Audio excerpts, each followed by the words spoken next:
did it? Come on, don't fight with me. Is that right now? Oh, dear. Technology. Come on. Come on, baby. Yes, that's the right one. And it's already muted. I don't need to jump over and mute it quickly. Right, it did start. For some reason, it took 2 goes. Good evening, everybody. Welcome to November Live News. As you can see, Random isn't on screen for some reason. I need to hit... I was going to say, yeah, as you can see, which you can't see. Yeah. And it's done it again. Why has it done it again? Stupid thing. Video Ben. Let's turn Video Ben up. There you go. Video Ben. Beautiful. Right. Wait for that to catch up. There, but now it's on the wrong thing because there's only 2 of us. Transition again. Ta-da! Boom. There we are. All right. Let me go back there and turn that one off. Flipping heckers. Folks. Peek behind the curtain. Wow. It's a big fucking curtain. Where's the clip I had of what's his face? Did I save it last time? I thought I had, maybe not. Anyway, not to worry. The what was the guy called? Chat show host. This is a great anecdote, I'm aware. We'll do it live. What was his name? We'll do it live, where he shouted at his production team. Anyway. O'Reilly. Cool. Bill O'Reilly. And I haven't got it. Unless it's under that category. Bill O'Reilly. No, not there either. Oh well, not to worry. Hello everyone. It's almost like it's the first time I've ever done this. Everything just seemed to take extra time today. This evening, sorry. So, anyway, yes, you've got me and Random. Scott is away on a road trip. He may tell you about that when he gets back. But he definitely won't be joining. Sparkle may or may not. We never know. You never know with that guy. You just never know. The Mr. Man, the Enigma. yeah. Exactly. Scott did message me this morning, just asked me to mention a few things that he did want to cover. He was hoping to do a hardware flashback and another little segment, get them recorded yesterday and uploaded, but he had to go on his road trip a day early yesterday, so he just didn't get a chance. So, as you're probably aware, if you're listening back to this later, there is no hardware flashback. And Scott just gave me a couple of things he wanted me to mention. So, in chat there, I think we've got Martin in there again. Hello, Martin. Yes, so the 2 things he wanted me to mention were the Vectrex Mini, which is just going gangbusters. Obviously, you heard the interview last month with David that we did in Blackpool. Great interview. I saw him again at Crash Live, which I will talk about in a sec. He was there again with his booth and all his units set up. Again, a lot more interest. It's a Spectrum event, but a lot of people crowding around the Vectrex Mini all weekend. And with hindsight, he would have been better sort of in a corner maybe, because he was right in the main corridor. So... he caused a few traffic jams, but in a good way, I suppose. So yeah, it's done over $1 million now, I think, 700 and something thousand pounds. So obviously well funded. There will be some stretch goals now that are reached. There will be other news. I was speaking to David at Crash, as I said. There will be other news coming, but no details as of yet can be released. So.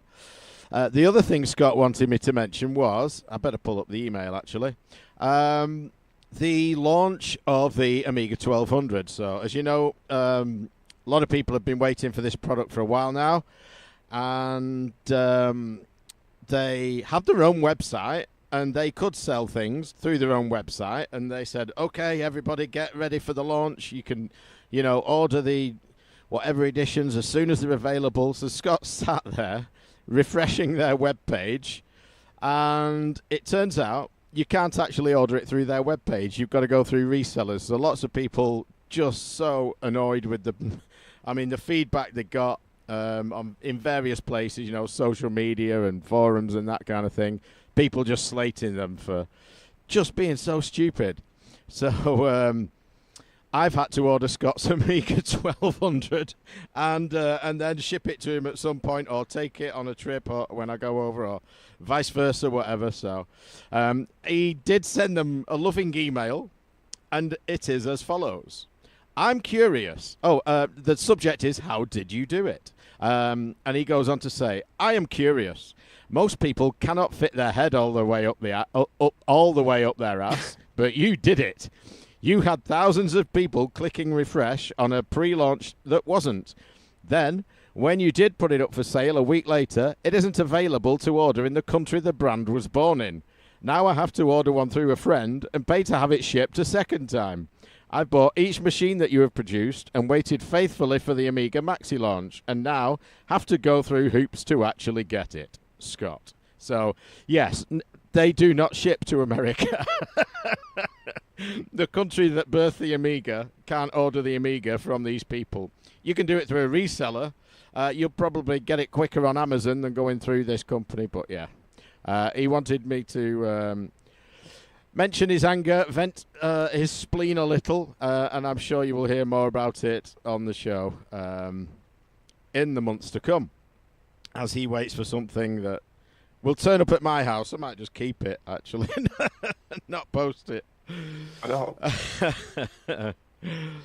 So, what have we been up to this last month? So, quite a bit of stuff, actually. So, I mentioned Crash Live a few moments ago. That was a couple of weeks ago now. 2 weeks ago. Great event. 2-day event in Kenilworth at the... What is it? Is it Travel Lodge? Holiday Inn? Whatever.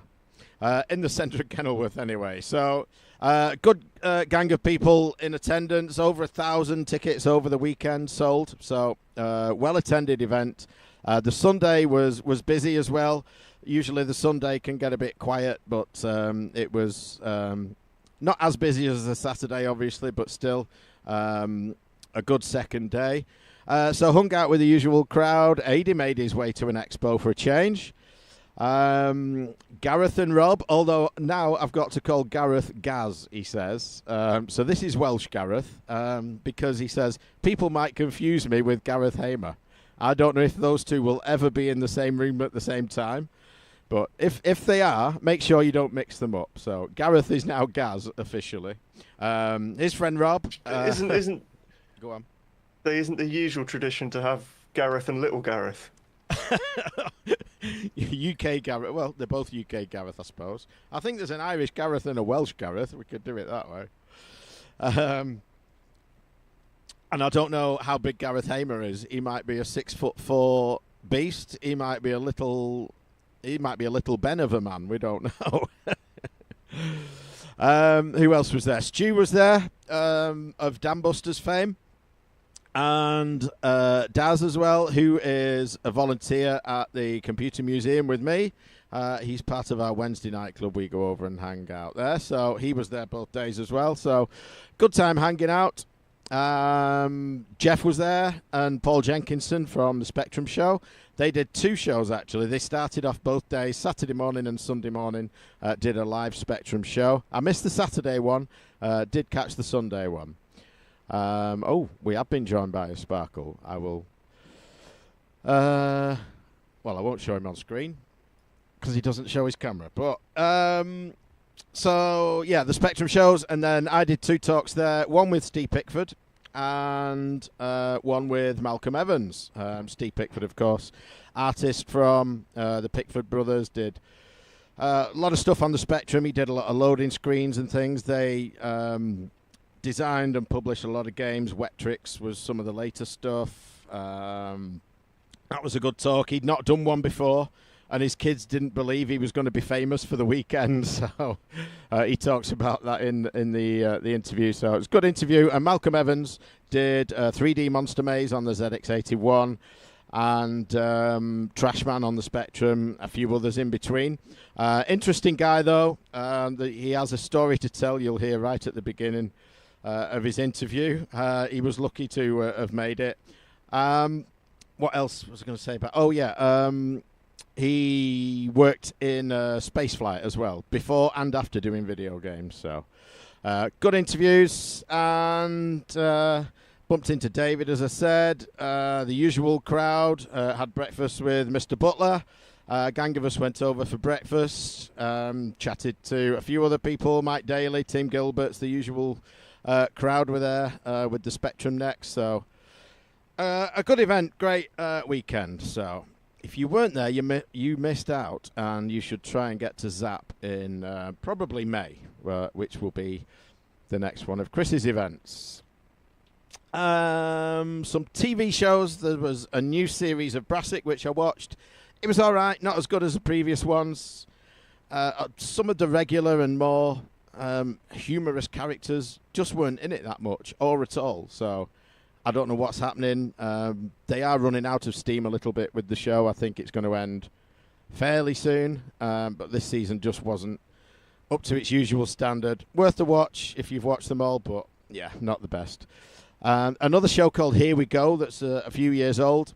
Just it's an interesting premise. It's all about a family, and the son, the teenage son, is filming everything for like his college project or whatever. So it's all done kind of POV style through his camera, but just some killer lines in, some really funny scenes, bit of slapstick stuff, just some stupid humor as well. It's really funny. Definitely worth a watch. Gave Severance a go, turned it off after 2 episodes, just didn't like it at all. I just thought it was just trying to be too clever. I know it's based on, science fiction books, and they are generally quite clever, but I couldn't see where it was going. I believe it gets better. I just didn't have the patience for it. Probably won't go back to it. Slow Horses had a new season. Watch that. Been slowly going through old Game Masters at the museum on a Wednesday. I think I've said that before. Just got through season 3, which is the Dexter season, without Dominic Diamond presenting. Fairly weak season. He just shouts at people. That's his presentation. He just style. repeats everything. Yeah, it just repeats what they've said to him. Yeah, that's all he does. Yeah, and by his own admission, he wasn't a video game fan. He knew nothing about the games or whatever. He was just asked to present a show about games and ended up, repeating things and shouting at people and relying on people like Dave Perry to do the commentary. So, watched an animated series called Terminator Zero. That was pretty good. I did enjoy that.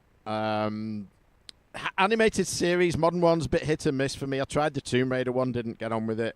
Terminator Zero, though, definitely recommend it. That's good. And been going through the old Simpsons. I'm up to about season 5 now. Just started back at the beginning a few months ago. Just watching one every so often, going back through those. The early ones especially. They're on like season 30 odd now, 39 or something stupid, maybe more than that. But yeah, funny show, always has been. Eclipsed a little by Family Guy, but yeah, still a good show. Movies wise, I can't remember if I mentioned last month I watched the John Candy movie, I Like Me. If I did, ignore this bit. If I didn't watch it, it's great. I watched the old black and white To Kill a Mockingbird. I read the book a few months ago, and I thought I'll watch the film now. I've read the book. Knew the basic premise of the story. It's a bit like, what was the modern almost remake of it? Samuel Jackson, Matthew McConaughey. Can't remember. Set in the South. Black guy kills someone and gets put on trial. White guy defends him, in the deep South. A Time to Kill, that's it. It's basically, A Time to Kill is a similar story. Okay film, a bit dated, but yeah, decent story. Watched one on the plane, which I will come back to in a minute, called The Amateur, with Rami Malek. It's all right. He's a sort of low-level CIA officer, and then he decrypts some messages and then finds out that some people in the CIA are up to naughty things, and it's all about that. So it was all right. decent action movie. And we have started watching, so every year on the run up to Christmas, we watch, like, you know, we've done the Harry Potters, Batmans, and just various, you know, sort of films like that on the run up to Christmas. And so I wanted to watch Lord of the Rings again. Paula's never seen them. So she says, well, I don't want to watch them if I've not watched The Hobbit. And I'm like, but The Hobbit's like, it should be an hour and it's 9 hours. Like, so. Did you guys watch the extended cut? I'm not sure which one it is. The first film, I think, is 2 hours 50, something like that. We stopped it halfway through, just when they hit Rivendell. So I'm not sure which cut it is. It took me less time to read the book last year. Yeah. Well, I've read all the books, and yeah, The Hobbit compared to Lord of the Rings, it's like a comic almost. But yeah, the Lord of the Rings, they on HBO. I don't know how you stream them over there, but on HBO over here, if you have the HBO app or whatever, you can stream the director's cut, and they're quite good. I just watched them last year, and right, still hold up really well. I mean, fantastic. Yeah, I do like the Lord of the Rings films. I've watched bits of The Hobbit, but never seen all three of them all the way through. So we have started that journey. We may finish it, we may not. So I mentioned going on a plane. Went to Dubai last week, Monday to Friday. Paula's eldest daughter lives out there, so we went and spent the week with her. Been before. She used to live in Abu Dhabi. We've been over there, went to Dubai for the day, but this time now she's moved to Dubai, and so we spent the full week there. So interesting place, really good place, really good fun. Can you say what kind of line of work she's in? She's not at the moment. So when she was in Abu Dhabi, she worked for Etihad. She was cabin crew for Etihad. And so she did 10 years of that. And then once you've got your 10 years in, you can retire and you get like free flights, you know, standby flights with any airline for life. So, wow. Yeah. So, but because they pay for everything, they pay for your accommodation. You've got to be out there. Their head office is Abu Dhabi, so you've got to be out there. But they pay for like they give you an apartment. You don't have to stay in it. You can buy or rent your own if you want. But they give you, you know, accommodation. You get food while you're traveling. If you know, while you're at home, you've got to pay for food, etc. So she's just been. She was quite high up the ladder, so she was on, you know, good salary and no time to spend it kind of thing. So she built up a ton of savings. She's married a local guy out there. He has a great job, so at the moment she isn't working. She may end up working for him. He has his own coffee business, so at the moment, sounds like she's the not dream, working. Not working. I know, yeah, right. you made it. You've made it. Exactly. You're good. Yeah. So yeah, just a good time spent out with them. Very interesting place. If you get the chance to go, just do it. It's a fantastic place. Yeah, I've had quite a few people in my life, it seemed like, over the last several years, been going there, and everyone seems to have very positive things to say about it. Yeah, definitely. And it just oozes money, you know. Everyone out there has got money, apart from me. But everyone out there just, it's obvious. I mean, not just people, you know, they're not really flash all the time, you know. It's just, but you can tell the country has money. Like, every street is clean. You know, there is no litter. Everyone has a job. You know, you're not allowed to live there and not work. There's no benefits, you know. If you live there, you work. Now, it might be that there are 3 people sweeping the same bit of pathway, but they are working and they're being paid, kind of thing. You're not allowed not to. So everywhere's spotless. Everywhere's well looked after. Just really interesting place. Been reading a series of books. I'm on the last one now. An Irish author called C.K. McDonnell. He wrote a book about a newspaper in Manchester called The Stranger Times, which just publishes stories like about the unexplained and things like that. Fictional newspaper. And it's about, you know, the team doing that newspaper and some of the weird stuff that happens to them. You know, it's got a bit of magic in there, a bit of witchcraft, bit of, you know, some ghosts, some supernatural stuff. But funny series of books. The first one's The Stranger Times, and then all the others are songs named after songs by Manchester bands. So This Charming Man, Love Will Tear Us Apart, Relight My Fire. The one I'm on at the moment is a Christmas one called Ring the Bells. So just good series of books. So I'm enjoying those. And finally, back to games. So I fired up the Steam Deck for the first time in a while. Last 2 or 3 months, I've just been busy with a couple of little projects and bits of research here and there on other things, and just not really had time to sit down and play many games, really. But so I fired the Steam Deck up again. I bought so I already had the Tomb Raider 1 to 3 remasters. I bought the 4 to 6 one. And I used to use for stuff like that on GOG and maybe Amazon. I maybe had a couple on there. But to launch those, I used the Heroic Games launcher, and it stopped working. So then I went over to GOG Galaxy, installed that, and used that for a while. Then that stopped working. Just various updates of little plugins and software and things. So tried Heroic again, and that's working again. So got into the first Tomb Raider because they've all got the DLC. Like all 6 of the games that you get, they've got like 4 levels that weren't included in the original games when they were on PlayStation. They were like DLC on PC, so I've never played these levels. So I think there's 4 on the first game. I'm on the 4th one now, so I've been doing like 1 a night this week. Just brilliant. Going back to one of my favourite games. Great control method. You might think it's a little dated, but it's just nailed on. It's fantastic. You know exactly where she's going to go.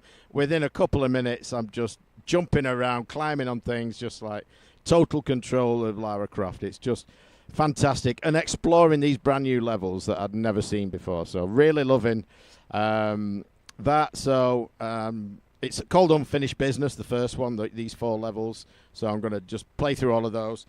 And then been playing a bit of Gran Turismo 3. So I've completed 1 and 2. I think I completed 2. There might be the odd race I didn't do. Just been going back to some old PS2 stuff, just having a look at some of that. But really enjoying the Steam Deck again now. I've got a bit of time to sit down and play on it. So looking forward to the Christmas break, which is in about 3 weeks. I'll get 2 weeks off work. So get up to some gaming shenanigans during that time. And I think that is it for my month. Well, I've just been doing loads more house shit and losing weekends to migraines and things. But I finished Wario Land 3, I think, just after the last news, or at least the last news that I was on. Can't remember if I was on the last one or not. Don't think. But ended up. So I think it was just me and final... Scott last one. Was it? Can't remember. Maybe. Can't remember. But yeah, gone back to Final Fantasy 9. Got back into that, and that's going quite well. Just started Disc 3 the other day. It's gone into a bit of a lull, sort of. It's sort of piling on the sort of trying to get the crescendo of the story sort of built up. So it's sort of dialed down a bit on action, but plodding away nicely. That's it, sort of old gamey wise. TV wise, we'd started US Shameless again when we were really busy, just because it was something easy that we didn't, we've seen before. Don't have to follow plots or anything, but ended up getting really into it. We'd forgotten a load of stuff, so that sort of became a bit of a regular thing. We just started the final season, I think, yesterday. So that's probably not going to last too much longer, and then we can get back to some the backlog of other shit that's been coming out that we want. But then we did have the in-laws recently. While they were here, they put Traitors on, and I wasn't paying any attention. It's never been something that I thought really be interesting to me. So yeah, I was just dicking about I think I was sorting out my NAS, tidying some stuff up. But then kind of watched the watched the penultimate episode, and then ended up watching the final, and then ended up kind of quite liking it. So gave season 2 a go, and yeah, really enjoyed that. So I'm kind of now into watching Traitors, and we've just started season 3, catching up on it all. I mean, I guess it appeals to me because it's like a lot of board games that I like. And there's like Ankh-Morpork one, where everyone has a secret role, and you don't want others to know what you're doing, so you need to try and achieve your goal, but make it look like you're not trying to obviously achieve that goal. But then also, I like to play that. Just there's loads of chaos you can cause and just fucking dick about, watch the world burn, sort of stuff. So I like just doing that. And I think it's kind of like that where I like it where people are like going around going, I'm 100% this person's one way or the other, and they're all completely wrong, and then they convince them all, and then they all fucking vote on them, and they all have their hopes dashed and shit like that. And yeah, I just kind of want the bad people to take all the money away from them at the end of it, kind of thing, and them all thinking, yeah, we've done it, we've nailed it, we've been really good, and then someone's like, oh, fuck you guys, I've taken the money. So yeah, I think that's why I like it. I think it's a show that yeah, everyone says it's a show that I should watch and I'd like it. And like you, I'd play similar board games like Mafia, Werewolf, Secret Hitler, that like kind Merlin, of thing. that sort of shit. Blood on the Clock Tower, and I do like playing those kind of games. I can't stand Claudia Winkleman, who presents it. Just can't watch her. And I don't like watching stuff with celebrities, so I don't want to watch the celebrity one. But I think if it was hosted by somebody else, I could maybe watch it. But yeah. Well, luckily for you, there's the Australian one. What is that? Oh, right, okay. That we kind of, we were like, let's see what this is like, because we like Australian Lego Masters. And like, we were like just joking around, just being like, they're all going to be like, rack off, mate. And then it's like, well, no, it's not going to be like 90s Neighbours, is it? And then like the second person that turned up was like that. And we were just like, what the fuck? None of the others were. But yeah, I bowed out of watching that one, like, because I'm never going to get around to watching anything if I watch all of the different variations. I could maybe try one of the foreign ones. Nationals. So yeah, but I think Amber's going to watch that on her own at some point. But yeah, it's worth. I mean, like season 2, I really did like, and I like the way it played out. I think it'd be worth giving that a go. Like, like you say, other than Claudia Winkleman and stuff, I guess. Yeah. In bedtime viewing stuff, we'd finished Bones. Ummed and ahed about what we were going to watch to replace that. Ended up starting Hercules. Is it The Great Journey? Something like that. But whatever, the Hercules series that was kind of pre, and I think partly during Xena. So that's just, it's basically just more Xena, but with different characters, although Xena is in it. And one of the merchants has cropped up already and stuff. So yeah, it's just kind of dumb fun. Because of that, we ended up watching the 90s Disney Hercules last weekend, I think. It was just out of the sort of my prime early Disney watching sort of time, so I'd not seen it before. My only reference was playing my housemate playing Kingdom Hearts and getting to the Hercules section. I would say it definitely doesn't stand up against like the likes of Lion King and Aladdin, which were like in my prime viewing time. And I'm not just saying that because they're obviously nostalgia reasons. It's just, it's decent, but it's not the best. It's interesting, like your Rosemary's Baby. Your classic Disneys are like, to me, my kids' Disneys, like Lion King was my kids watching them. Like, my mum took me to the cinema to watch Dumbo. I must have been like, obviously a rerun, but I must have been like 4 or 5, preschool. It's like, that era is like my era of Disney. Fox and the Hound, that kind of stuff. Well, yeah. But yeah, mine sort of started around Robin Hood and Jungle Book. Oh, yeah, I went to watch Jungle Book as well at the cinema. That was good as a kid. Scott has joined us remotely. He's not on the feed, but he is listening in, as he's obviously not listening to a live internet feed while he's riding a motorcycle. That might be naughty, so he's definitely not doing that, guys. Well, that's no different to a podcast. I as long as suppose. you're not watching it. I suppose, yeah. Typing in chat. Yeah, maybe. Yeah, if we see him pop up in chat, that might be a different story.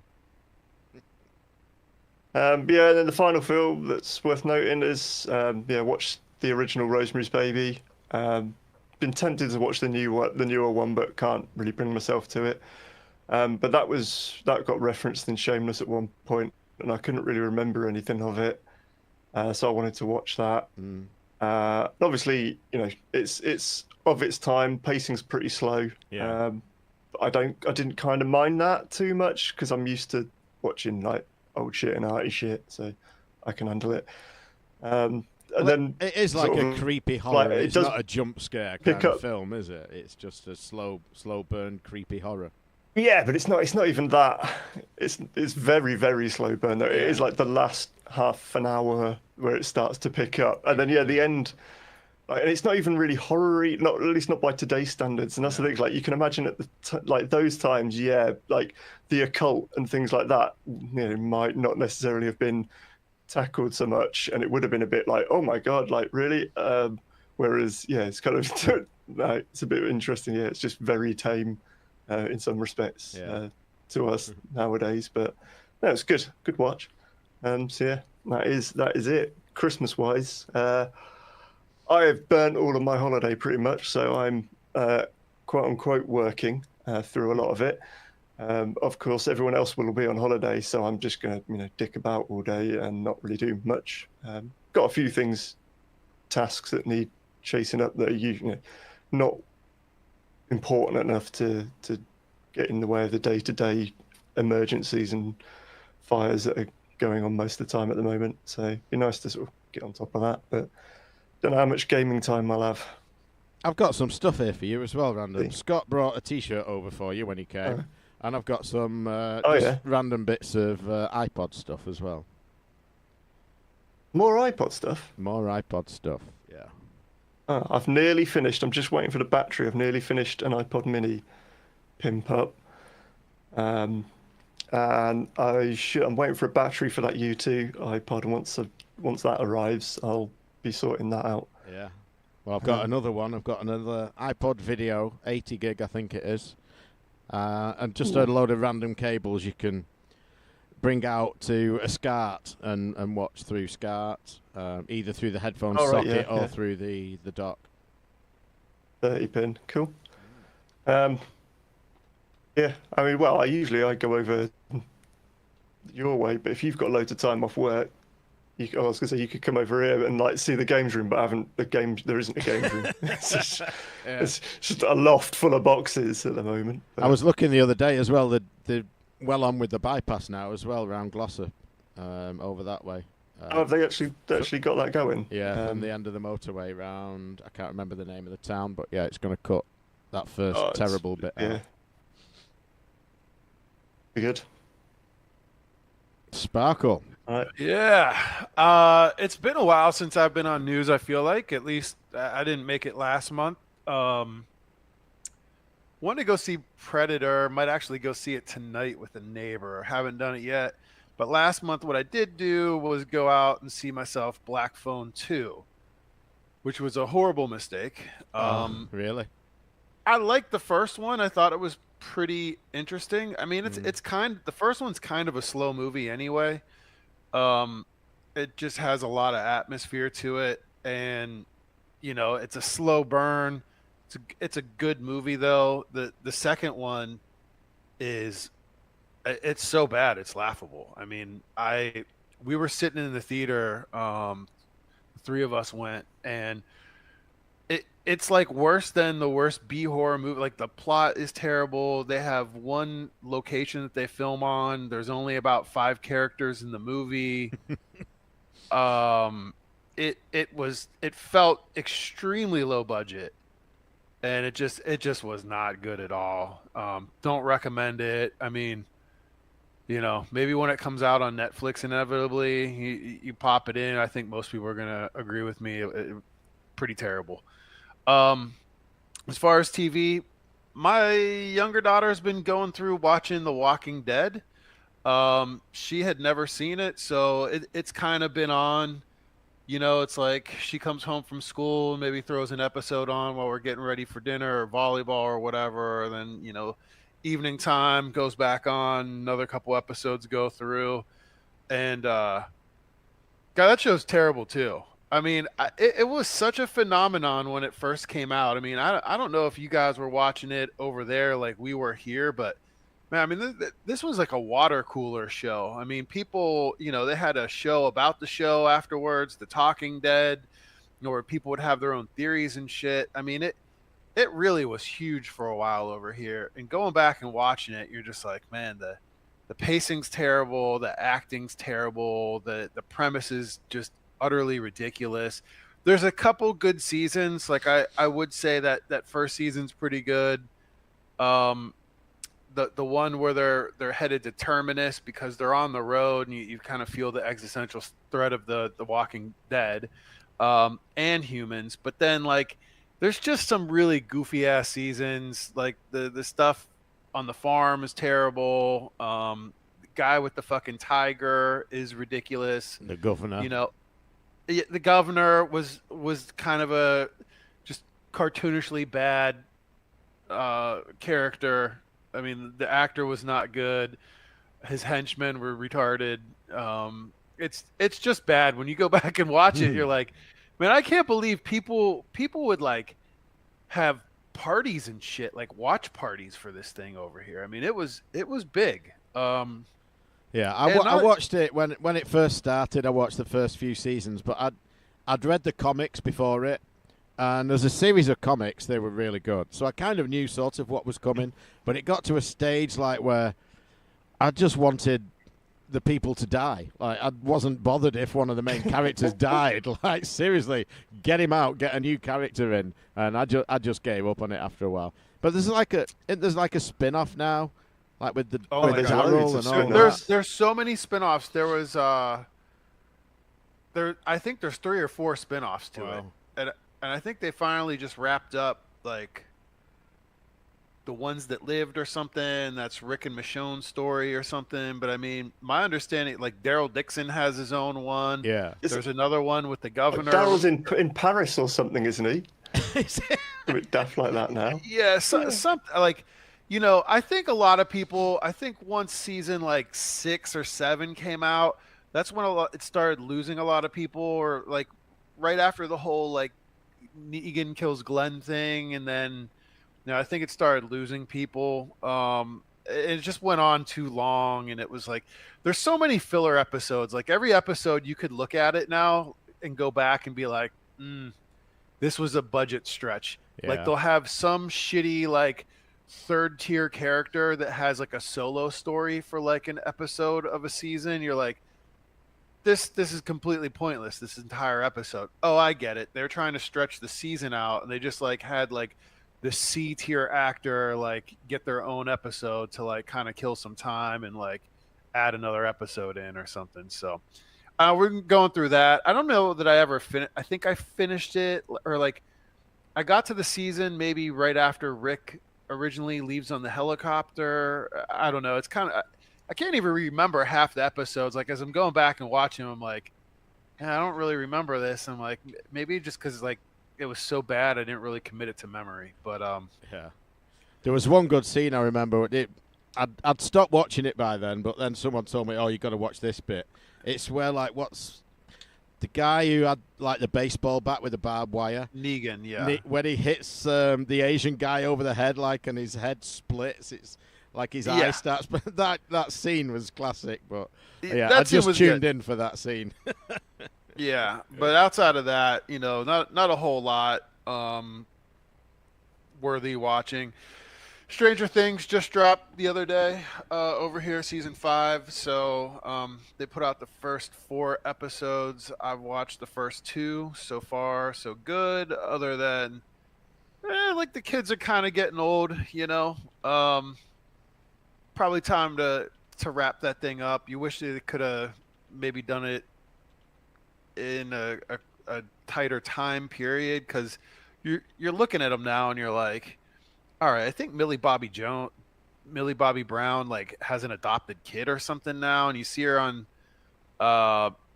any of these like runway shows or shit, like like these like red carpet events and stuff, and she has like huge cans and looks like she's had some work done to her face and stuff. And you're like, I don't know, like I kind of know you as this little kid actress, and now you're like a mom. Like it's weird, you know. Let's see what else, but yeah, that's good. I'm excited to kind of see that finish. On the gaming front, so I'm still deep into Starfield on the PC. My hot take on this one is I absolutely should have just bought the game. When I got the PC, gosh, for my daughter, I think it was like last July, not this previous July, the July before, or August. And it came with like Xbox Game Pass or something, so you got like some free games and everything. And I'd always wanted to play Starfield, so I started playing that. And here we are, just like still paying that $15 a month so I can play Starfield. I could have bought a couple copies of it by now, I think, and it's the only thing I play. I've literally, I have like that and a couple of my Steam games that I've played on the machine, and then I have emulation. But I should have just bought the damn thing, because again, it's like I don't own it, and I'll inevitably, like, I'll clear it out. I had some weird glitch for a while where there was like some kind of hidden contraband on my plane. I couldn't find it anywhere, and anytime I'd go to like a sector of the galaxy, they'd search my ship for contraband and like throw me in jail and take all my weapons and shit. So like it took forever for me to figure out what it was, and there was like some kind of canister of like poison gas in my cargo hold somewhere. I found it on Reddit. Some other dude had the same problem. But it was so fucking annoying. I mean, there was literally like 3 months that I was just stuck, that I couldn't go anywhere because I had bounties out for me and like some kind of illegal contraband I couldn't find anywhere. It's definitely not as tight as some of the other Bethesda games, but I have pretty much enjoyed it. We picked up Hyrule Warriors for the Switch 2. That's been a bit of a button mashy stress relief in a way. It's pretty nice. Been playing that with my daughter. I had not played the other Hyrule Warriors before. I imagine this is kind of like, it's like Dynasty Warriors or whatever. It's just one of those games where, we really enjoy Zelda, so we've kind of enjoyed some of the lore. It's kind of like filling in some of the plot holes and stuff like that. Some of the like pre-Ganon War stuff, and you get to play some of these like characters that you've never had access to, and it's fun. It's a bit repetitive. There's not a whole lot of depth to it. You're pretty much just mashing buttons and shit, but if you like Zelda, it's probably worth buying. I thought I had read that it was like a 20-hour game or something like ridiculously short, which maybe that's true, but we've been playing the hell out of it, and we got a lot of hours into this thing, and we're still nowhere close to beating it. So, I guess that's nice. At least there's a little bit more value there, because these games are kind of expensive. But then I also, like I said, been doing a little emulation here and there. So I've been firing up Cyber Sled. You guys remember that? No. It was like a Vaguely. Namco, like one of these like early 3D polygon dual stick tank dueling game in like a laser tag arena kind of setup.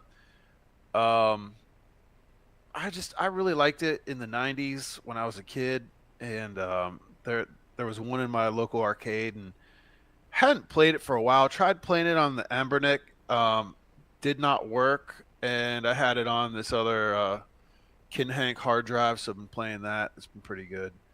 In real life, I've been playing a lot of volleyball. I've been on a league team myself, so I play Monday nights. I'm in the finals right now. My team's ranked 5th. We play again Monday night. It's like, single elimination at this point. So that's been fun. Met a lot of different people, just getting out there and doing some playing. My kids have been playing a long time, but I've only really been playing myself for 2 years. In a way, I kind of feel like I missed out. Like I realize I probably only have like, 10, 15 years of competitive play left in my body. So I've been getting out there as much as possible. I played Wednesday night. Sometimes I rent courts, and I have like a group of about 80 people that I've met over the last 2 years, and I text them. Usually we get about 2 courts worth of people out there and play. So that's been fun. Been doing a little target shooting with a little 22. Nothing too fancy, just kind of some range plinking. Just kind of nice to change it up a little bit. Can you guys even really shoot guns over there? Yeah, we've got gun clubs, but there's lots of rules and regulations, and farmers can have them, but I was going to you've say, gotta yeah, have gun farmers. cabinets and stuff. I've done clay pigeon shooting and stuff like that. Yeah, I've done clay pigeon shooting. Never been to a gun club and shot it, but I know there are gun clubs, but I think you have to leave your gun there, maybe in the lockers, and they're always accounted for, kind of thing. Yeah. Yeah, there was a really good deal on Veterans Day for a little 22, so picked that up. And I'm sure Scott, if he was on here, would be laughing his ass off because he's into the big stuff. But I just enjoy kind of little plinking, Plinking. nothing too crazy. And a 22 is still quite deadly. If you had to defend yourself with it, probably not the best caliber, but you certainly could get the job done. That's for sure. But yeah, so that's kind of it for me. On to the news. Yeah, in one sec. So I had a video pop up. It's not been sent to news. It literally popped up like 20 minutes ago on my YouTube feed. Do you know anything about this?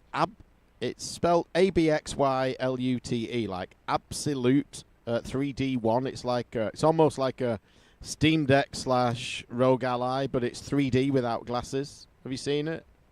No. Oh, yes. It's a big 11-inch. Yeah, it looks. If you go on Metal Jesus Rocks, his YouTube channel, he's just done a video on it.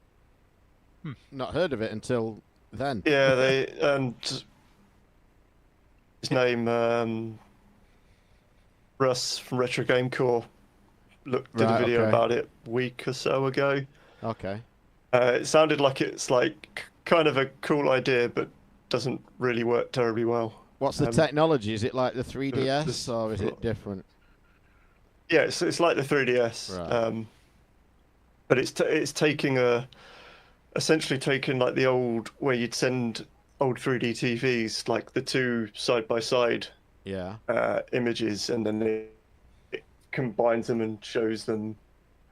And apparently it just like even for stuff that's designed for it, PC games that are designed to output like that, it just like tanks the performance stuff. But I think he had 3DS working all right on it, and GameCube maybe worked quite well with it, but yeah, it was a bit. So will it give you a 3D effect on 2D games? Yeah, it can do, but it not. Yeah, it's kind of like a. Well, they say it's using the AI NPU on the Intel CPU. No, it's just kind of looking at an image and going like, we think these bits of the UI should be at the front and like other things should be back, sort of thing. And it might work well for like obvious things like Mario, where you've got a plane where there's Mario and the platforms, and then a background layer, and it'll kind of give you a bit of depth to it. But it can't, do like proper. If you had a 3D like a PlayStation game, it's not going to look at that and go, all right, I know that these polygons are receding into the background, sort of thing. All right, sounds like I don't need one of those then. But speaking of 3D, very expensive. Yeah. Speaking of 3D and generative AI, which we kind of were, Nintendo's latest battle, according to David Gyrick. Nintendo are lobbying the Japanese government to push back against generative AI. As should everyone. It's hokum. Don't believe it. A lot of people are predicting. So I listen to different investment podcasts and stuff like that, and everyone's saying how much the U.S. economy has been propped up on AI and how they're just like kind of swapping money between them. Um, Hmm. it was kind of like the NTF shit that like crashed in like 2022 when these people were buying NTFs like back and forth, like getting the price to like ratchet up, stair step up, and then just wait for some fool to come in and buy it, and then they kind of like dumped out of it. I guess there's like a lot of like Nvidia investing money into AI stocks investing money into Nvidia and chips and back and forth, and they're like investing in each other and one another, and like OpenAI won't be profitable for 5 years and all this other stuff. So they're saying like, And the rest. yeah, like have we kind of hit peak development? Like, are these like they've not gotten that much better over the last year? So I there's was some listening people say, to a podcast just this week, and they said just how easy it is to fool these AIs. Like, go into any AI, you can pick any one that you use, and ask it to generate an image of a clock showing 6:28 p.m. or like 11:58 p.m. where the hands are close together, and what you will get is a bunch of clocks showing 10 past 10. Because aesthetically, when you see clocks in a clock shop, aesthetically 10 past 10 is appealing to the human eye. And most pictures of clocks and watches on the internet show the time 10 past 10. So no matter what time you ask it to generate, it will generate images of 10 past 10. I did it the other day on one of them, and they were all 10 past 10 apart from one. It cheated. It did a digital clock. wow. The other one is generate an image of a left-handed person writing. And it always shows you a right-handed person, because most images on the internet, people are right-handed. So they're just... There's the whole there was the whole Blueberry thing as well, where people were like, how many R's are there in Blueberry? And it was like 3. Blueberry, 3. And they're like, no, you've miscounted that. Go back. Oh, I'm sorry, I've made a mistake. Look, it's Blueberry, 3. Like, no, there's only 2. Oh, I'm sorry. Brry, there's 3, look, 3 R's. And you're like, oh, just no. No. I've tried using it for some stuff at work recently where we had an RFP that we were working on. You guys understand what that is? No. Request for something. Proposal. All right, okay.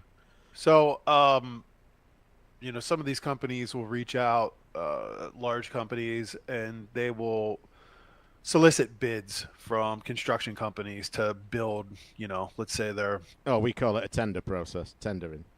Okay. Let's say it's a healthcare system. They're going to build a hospital. Mm-hmm. They'll reach out to maybe 5 construction companies that they've shortlisted and said, "Hey, all right, here's the architectural plans for the building. We want you to price this out. Here's when we want it by," that kind of thing. And then they'll have a number of questions that they ask, and they'll usually say like, "What's your safety protocols? What's this? What's that?" They'll have a number of questions, and they'll be sequential. Maybe there's 7 sections to it. So I fed it one of our RFPs recently, and now you're building a hospital. yeah, now we're building that hospital. No, it was utterly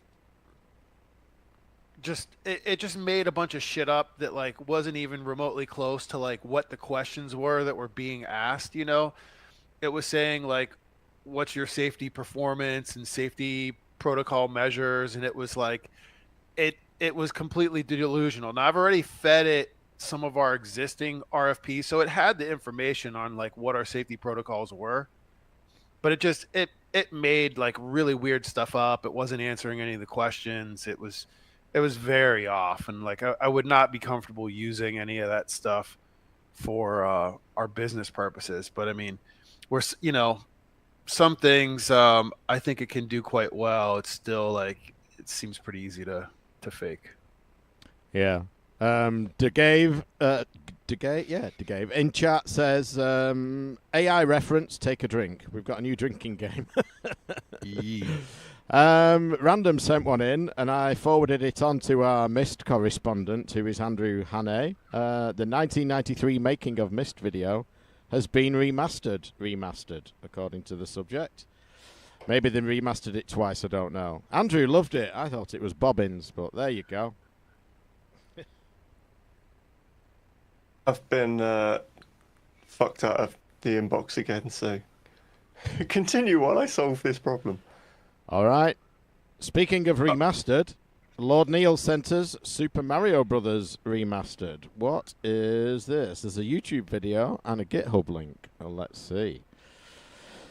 Yes, it's Super Mario Brothers remastered, but why? It's a remake of the original, but on what? On what platform does it say? It doesn't, but somebody's remastered it for some reason. So, go and play it. How is it remastered? It just looks like they've just done it so that you can play it in widescreen. Yeah, maybe that's what they've done. It doesn't... Yeah. Anyway. Thank you, Lord Neil. Got one in from Peter Gibbs. Bushnell hits the wall. And this is on the Polycade. Looks like this was made by... His son. Tyler Bushnell, the son of Atari founder Nolan Bushnell. They had a successful 2023 Kickstarter that raised 1.6 million, and let's see, it's modular, so you can pop different swappable controls in there. You could put trackballs in. You could have just buttons if you want. You could have half panels, full panels, all kinds of stuff.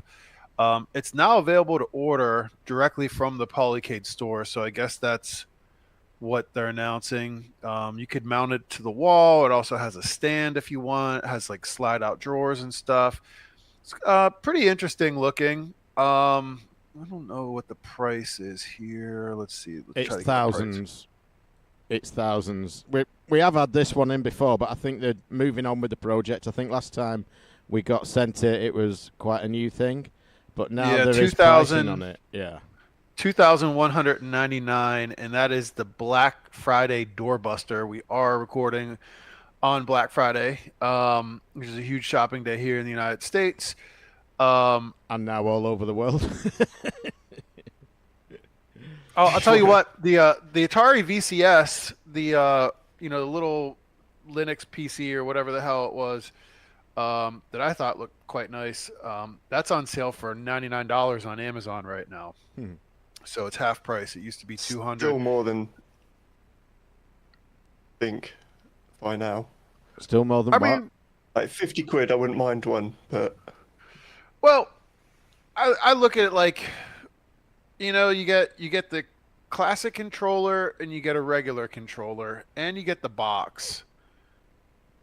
For $100, I don't think that that's a terrible idea, and I think for $99, it's in the realm of impulse purchase. Now if it was like $79.99, like $80, if you could knock another $20 off that thing, yeah, I'd hook one up and just use it instead of a Roku or something on a TV. But it's getting close. Yeah, still maybe a little bit more expensive than we want, but two controllers, some packed in games and stuff. I don't think it's the worst deal ever.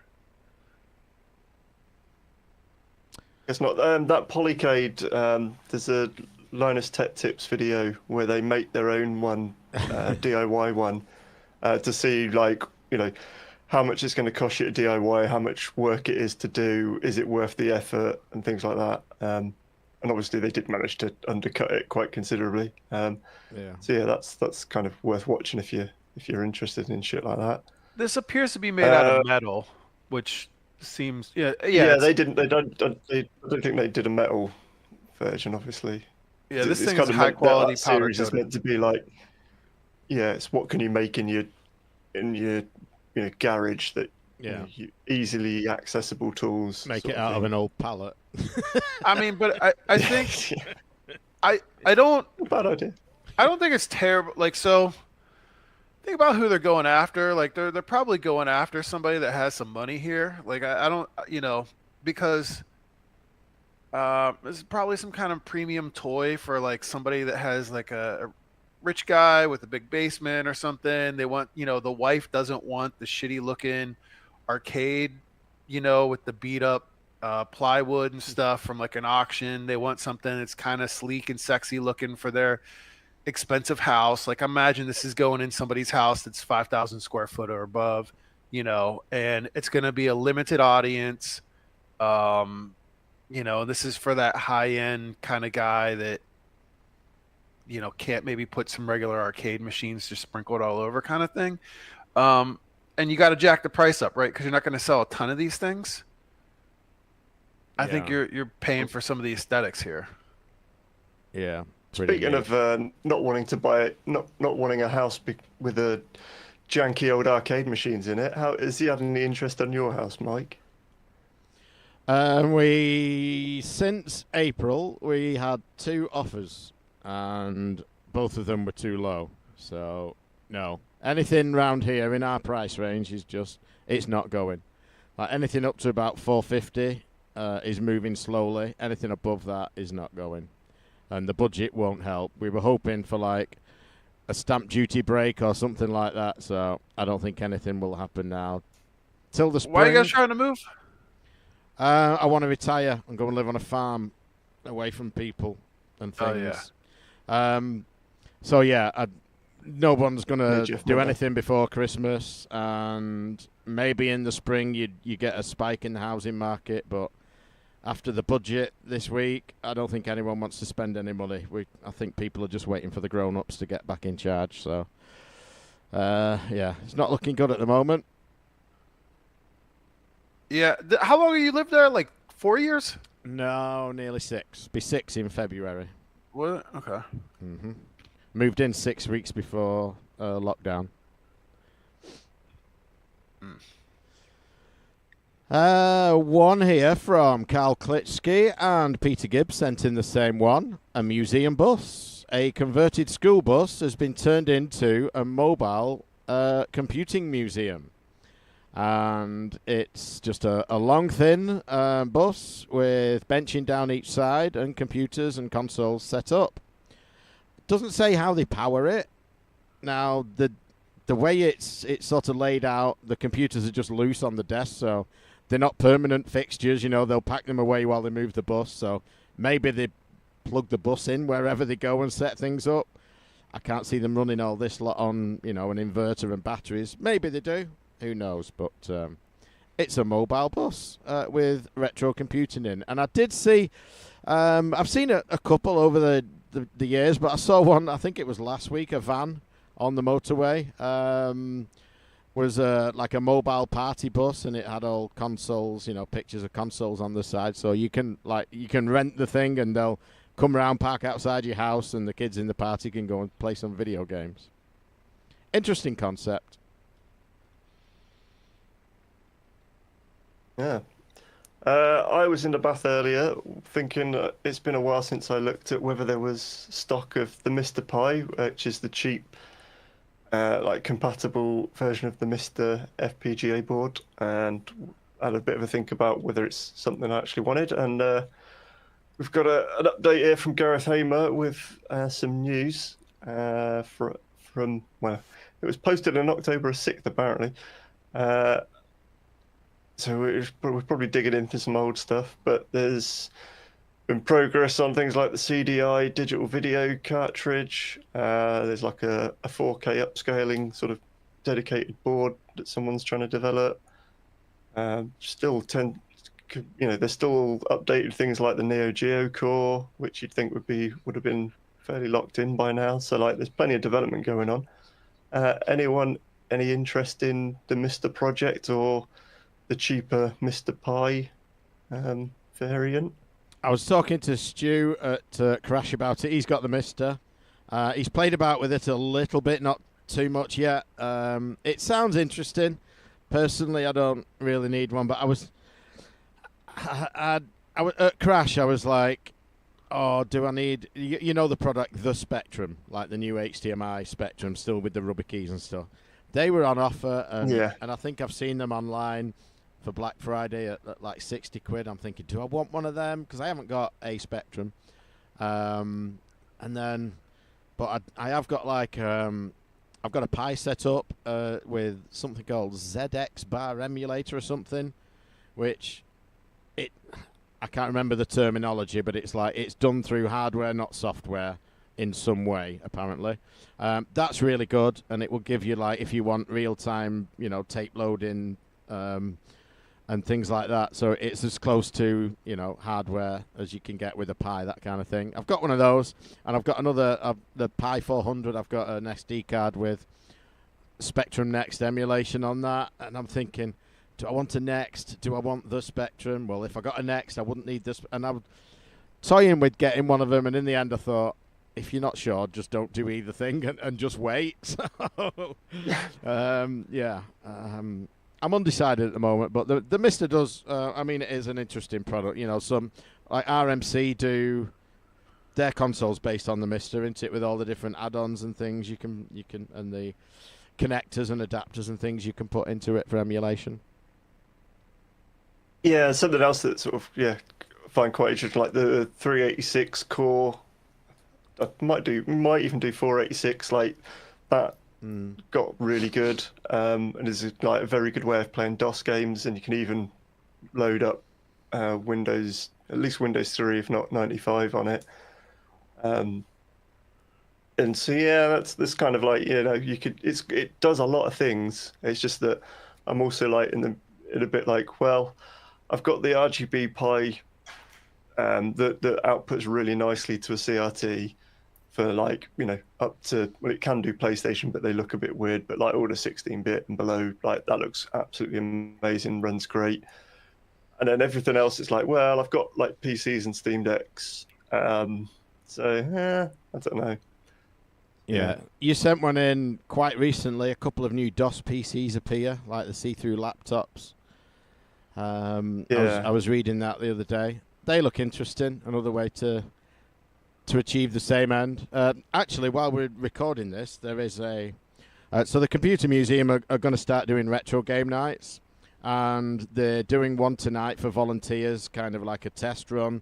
What kind of games we can get up and running, how it would, get organised, that kind of thing. So, bit of a trial run. Obviously, I'm here doing this because we have run out of time this month. But we were playing, I can't remember if I mentioned it, maybe not, maybe it was since the last news. We got a version of Doom with 64 players, so we got 20-odd computers spread around the museum, all connected up playing Doom. So we were doing that the other week, so that was good fun. Cool. They're going to start doing retro game nights, so stay tuned for more news. Quick thing, the Polygon spoons still have not arrived. I've messaged them and said, it's quite insulting that I ordered these at the beginning of 2016, and you guys sent me an email for 10% off if I want to order them on Amazon, but you've not shipped me the ones that I paid for yet. And they wrote that I should be getting mine soon. So stay tuned, everybody. Okay, soon. Stay tuned, guys. Stay tuned. Did get one in here from Gareth Hamer, and this is a new emulator. Mir now boasts over 90% compatibility with Sega Saturn library and time extension. So, I don't know. You guys are probably a bit more technical than me. Might be able to talk about this one. It's, Sega Saturn's always been one that, like, man, you just wish it worked better, and it really, they've not kind of solved it yet. I know on my Abernic, I think I have like maybe 3 games that work, and one's like some kind of weird, maybe like strip poker game or something, Japan. I'm not quite sure. Sometimes these things will fire up and then it just like locks up. Seems to work pretty good on my Inhank emulator for whatever reason, but this one 90% compatibility here. Then they say there's another 4.6% of games, with 4.6% of games being described as perfect and 86.2 as playable. I don't know if I like those numbers so much. It still sounds pretty rough, but if they're playable, okay. I guess they said a further 4.7 games boot in game, while 2.8% do nothing. Okay. Looks like it does have low-level CD block emulation that helps increase the accuracy or something like that. But the compatibility, they say, is 90%. So, I mean, I guess if you can play them, I don't know what you can play them means. Does it just like die at some point?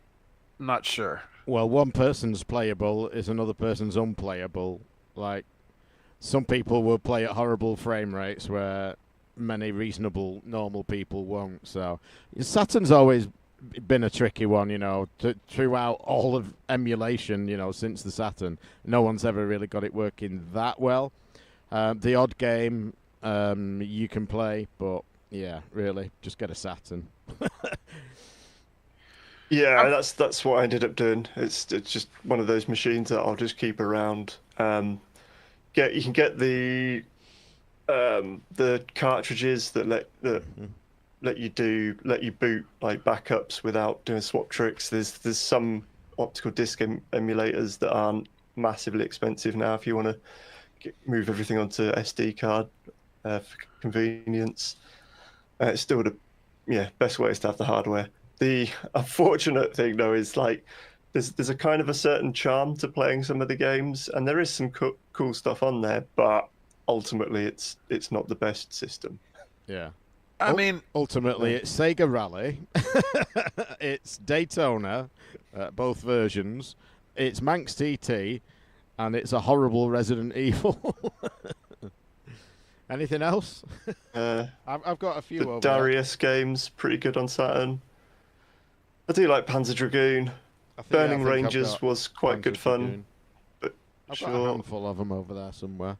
And they're the worst cases as well. Like every time you open a case, like the disc is just rattling around inside there, just scratching itself for up. For us as well, I can't remember what the US had, but like we've just got their plastic with a bit of like Pritt stick cardboard on as the like outer, so that all just falls off. Yeah. It's fucking terrible. Radiant Silvergun, really good game too. That's true. Yes. Yeah. And at the time, my cousin had one. Virtual Cop with the gun that they had for it was just like it felt like arcade perfect. Yeah, never seen a Saturn gun. I know they're out there somewhere. Never seen one. I think I've got Virtua Fighter as well. I can't remember how good or bad it is on the Saturn, but I remember seeing it in the arcade for the first time. Hadn't been in an arcade for years. Walked in and saw Virtua Fighter. I'm like, interesting. But yeah, I think the first Virtua Fighter they released on Saturn was pretty bad, and then I think they did another version of it which made it a lot better. But Virtua Fighter 2 on the Saturn's mint. That's really good. Right. All right. Well, if you're into collecting watches, this one might be for you. Watch out, Peter Gibbs says. It's a $1,000 Space Invaders watch, which is out of this world in more ways than one. Why is it out of this world? Well, I'm not really sure, because the article doesn't really explain it that well, I don't think. Certainly doesn't say why it's out of this world. It's a nice-looking Space Invaders watch that glows in the dark. Yeah, nice if you like watches. Personally, I don't wear one. Haven't for years. I've kind of gotten into watches over the last year or so myself. Let me see this one. That's crazy. Let's see.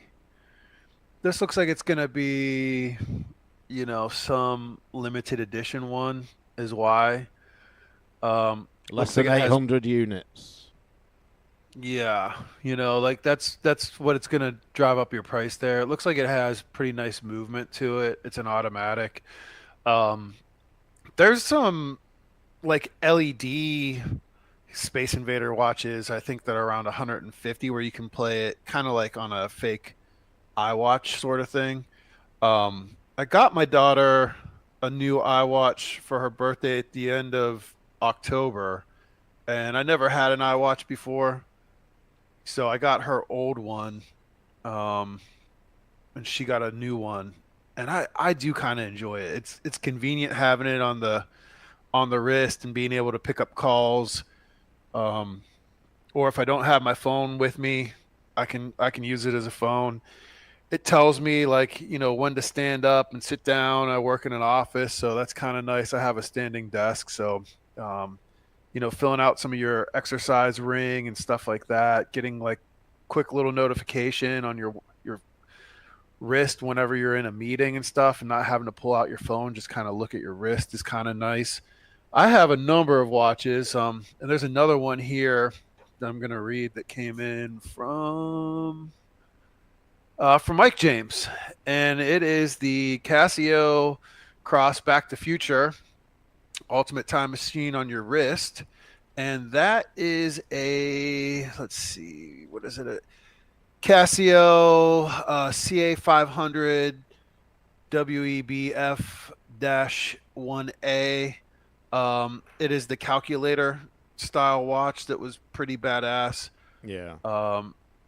I have a. This is a launch. Just to interrupt, this is a launch video as well. When you click on the link, the first scene of that video is just killer. Like the storm in the background, the kids sat in the garage with like the faint glow, lights in the garage. Just great image to just open it with. Casio watches are quite collectible. Mm-hmm. A lot of these, I mean, they make fantastic timepieces. I've gotten into the old kind of digital ones, so I have a A130. I have a AE1200, which is the Casio Royale's what it's called. Um, there's a big community of modders, so I've actually got into some of this where you buy these like colored films and stuff, and you can put them inside the watch and kind of like change the colors of like the LED LCD screen. So I have one, and then there's a lot of like really cool aftermarket stuff. So these Casio watches, although they look metal, a lot of these cheap ones like the AE1200, which is like probably the most customizable Casio out there, they're about anywhere from $30 to $50, just depending on which color you get, when you get it on sale and stuff like that. But man, there are so many upgrades. So it just comes with like cheap plastic is the screen on it, and it comes in a case that looks like it's metal, but it's not. They're made out of plastic that looks metal. But you can go and get from like SKX Mod and all these other places like really nice chunky stainless steel bracelets and cases for them with sapphire crystal and stuff. So you could pimp this like little, $30 digital watch out and put it, $400 worth of upgrades into it. And they're pretty crazy. Like they last for 10 years with the battery. I got like some little like watchmaking tools, and I've modded out a couple of them. I kind of put them in a different rotation. Generally like to kind of match my wristwatch with my pocket knife for the day and kind of switch stuff out. Just kind of like another piece of jewelry, So I've had a lot of fun doing it. There's a lot of people that make these look like the Tissot, so they get the G-Shocks and they kind of modify those to look like the Royal Oaks and stuff like that. Big community. This Back to the Future version is completely sold out. I have no doubt, you can get on a wait list here, but I'm sure that, these things are going crazy on eBay right now. Cool watch.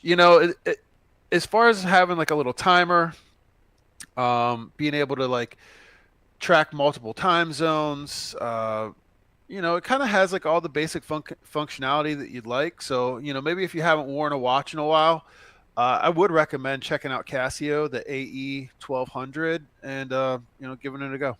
Good watch. So a couple of interesting ones here. Cambridge University have got a, I don't know if it's still going, where was this sent in a little while ago? Some of these are going back to maybe October, as we've rolled over a few over the last couple of months due to time restrictions. But they're launching a project to rescue data trapped on old floppy disks.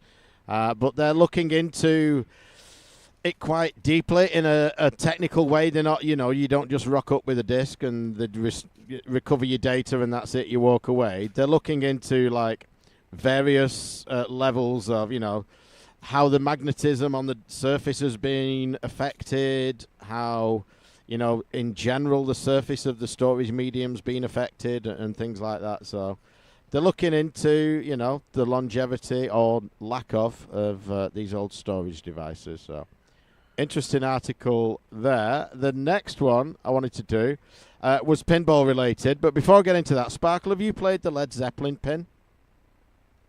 Yes. What did you think of it? Let me look and see real quick. I'll tell you what I thought of it. I love Led Zeppelin, one of my favourite bands. Just awesome. We're so looking forward to the machine. Saw it at Blackpool earlier this year. And the problem with the pins at Blackpool, the volume's turned way down on them all. It's a noisy environment anyway. And you just couldn't hear the tunes. Like, a decent percentage of the attraction of a music-based pin is hearing the music. And you just couldn't hear it. So it lost a huge amount of appeal for me.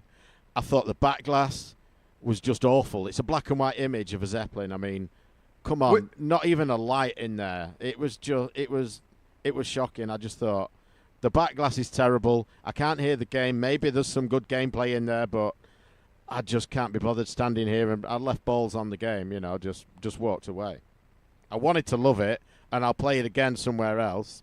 But I just thought, man, that's a missed opportunity. Yeah. You played the premium then? I'm not sure which version it was, but the back glass was just a black and white image, static image. Okay.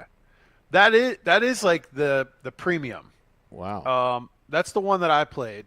And I agree. I felt like the artwork on the thing was like kind of lacking. Mm-hmm. I was like, oh man, like that's kind of all they had. Agree. Like I think it kind of goes for most of those music pinball machines though. Like, you want to hear like Immigrant Song or something, and they usually are kind of drowned out by like the other pinballs because they have these things like tucked up so close to next to one another. Yeah. But like the AC/DC or the Metallica or I can't think of the other one. Like the motors in them, they'd shake the machine to pieces almost. But this one just had hardly any feedback on it either. Like not even a decent motor in there. Yeah. I didn't think the game was particularly fun. Like, I mean, I like some of their songs. I like, Immigrant Song, Kashmir, Black Dog, Whole Lot of Love. But I just felt like the shots weren't extremely interesting to me. It was like pretty wide open. I feel like the Iron Maiden is one of the better ones in the last like decade. See, that's another one that I've only played at Blackpool, and again I couldn't hear it. The gameplay seemed okay. There's at least some decent video playing on the back glass, and I thought I'd like to try it in another environment. I'm just looking for. I'm just not really like a huge Iron Maiden fan. Me neither. I like the standout songs. I don't know, half of the albums. The songs I know are like 1980s, 1990s kind of thing. Yeah, I mean, I just never was a Iron Maiden fan. Run to the Hills is like pretty much the only song I know. I know they have a huge following, and I think like the Eddie, the Trooper thing is kind of cool, but yeah. I mean, I like I like the aesthetic of it, but I just felt like that game was really fast, and it felt like there was a lot of action, even if I'm not really into the band as much.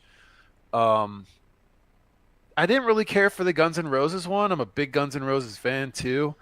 No one's done a Motley Crue video game, which I'm kind of surprised. So Yeah, I've not played the new Guns N' Roses. My aim when I get the space is to buy another pin, and it will be the original Guns N' Roses. That's the one I would want. One of my favourite games, just fantastic.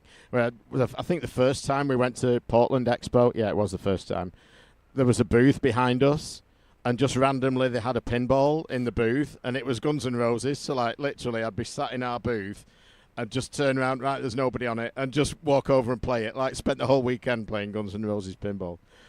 Just fantastic. The one I do like among the new ones is the new Elvira. I think that was a really good playing game. Not a huge amount on the play field. A lot of good shots, though. The targets and the ramps and all of that. Just fantastic shots. You can hit them all. It's like one of the best new pins I've played in a long time. Really, really enjoyed that one. That was at Arcade Club in Blackpool. I'd like to try the new Dungeons and Dragons and King Kong. Obviously, they got a whole like that Fall of the Empire thing. I know they got The Walking Dead now. I've not been to my local arcade that gets all the new stuff in a little while. I probably will here over the break. We have a volleyball tournament in Rock Hill, South Carolina, and the parents have been tasked with like coming up with like a team bonding thing for before every tournament. And this year, man, we're going to like Philadelphia, Boston, New York, Kansas City, Dallas, Orlando, Atlanta twice. Like, this is one of the only ones that's going to be like really close to us. And I know there's a good arcade there. So I looked at it. I was like, hey, guys, I know a really cool arcade the girls can play at, like pinball. And like the other parents were like, the girls are going to love it. Yeah, it sounds so fun. Like, great. Thanks for organizing it. So I'm like secretly like that's what I'm trying to go play some pinball in early January. So excited for that one. So the reason I brought pinball up was an article from me, a new pinball from Barrels of Fun, the Winchester Mystery House, which I didn't know about. It is a thing. It is a real house. The man behind the Winchester name, the guns, that is. And he had a huge Gothic-style mansion, which is still there in San Jose, California, and it's a pinball based around that. It's a huge house, architecturally interesting. I'd read a whole series of articles about it.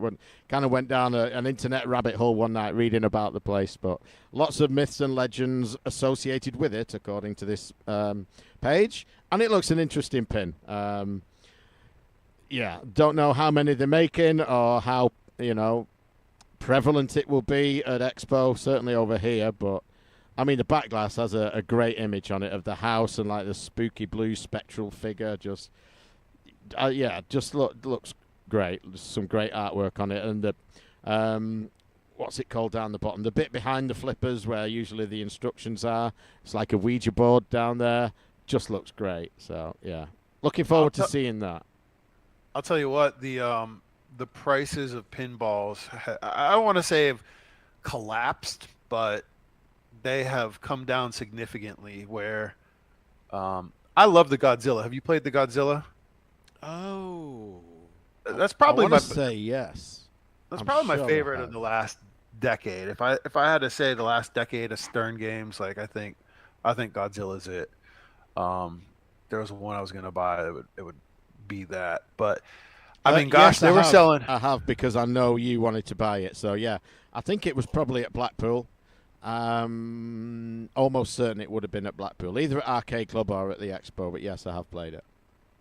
I mean, you definitely, with that one, Godzilla, you want to go to the premium. You don't want to mess around with a pro, just because it makes a big difference with, like, the way the building collapses and stuff like that. But those were going for $9,000, and used they were going for basically the same price. And now you can kind of get into them. The price has not changed. It's still 9,600 or whatever, 907,000, but you can get them used probably around 5,500, 6,000. So they've dropped quite a bit. Now they've probably made a shit ton of these, but that's across the board. A bunch of guys I know that are buying and swapping and trading these things quite a bit. They've all said that, man, my shadow lost, so much money, or this lost so much money, and it's not trading at what it used to and stuff like that. So I think there's some good deals to be had out there. Yeah, this Winchester Mystery House one, they're only doing one model, and it's 11,600 new. They're making 525. 200 for US buyers, 100 overseas, and 225 for distributors. Wow. Wow, if you click on the back glass, it's a link and it opens up like a full-scale image almost. It's a really impressive piece of artwork on the back. I'm going to download that. Make a nice desktop wallpaper, that. Beautiful. All right, onwards. Got one here from Gareth Hamer. This is a story in PC Gamer that was that Capcom executives were bewildered that people might want to play original Resident Evil when GOG had approached them about it. Apparently they said, we have all of those in the remakes and it's the superior experience. Why would anyone want to play them?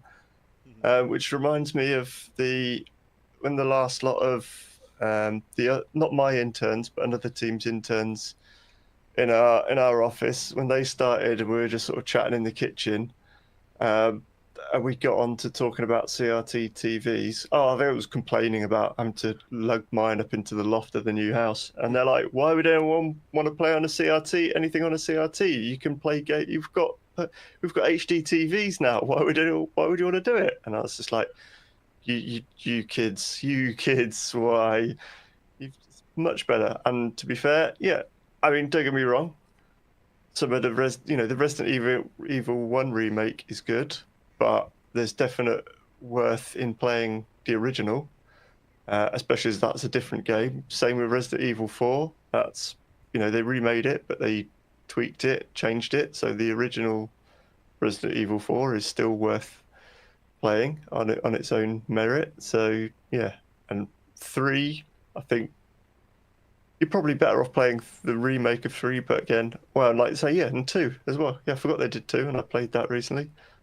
The remake of 2, very good, but still worth playing the original. So, yes. Wesker! That's what we're dealing with, man. Yeah.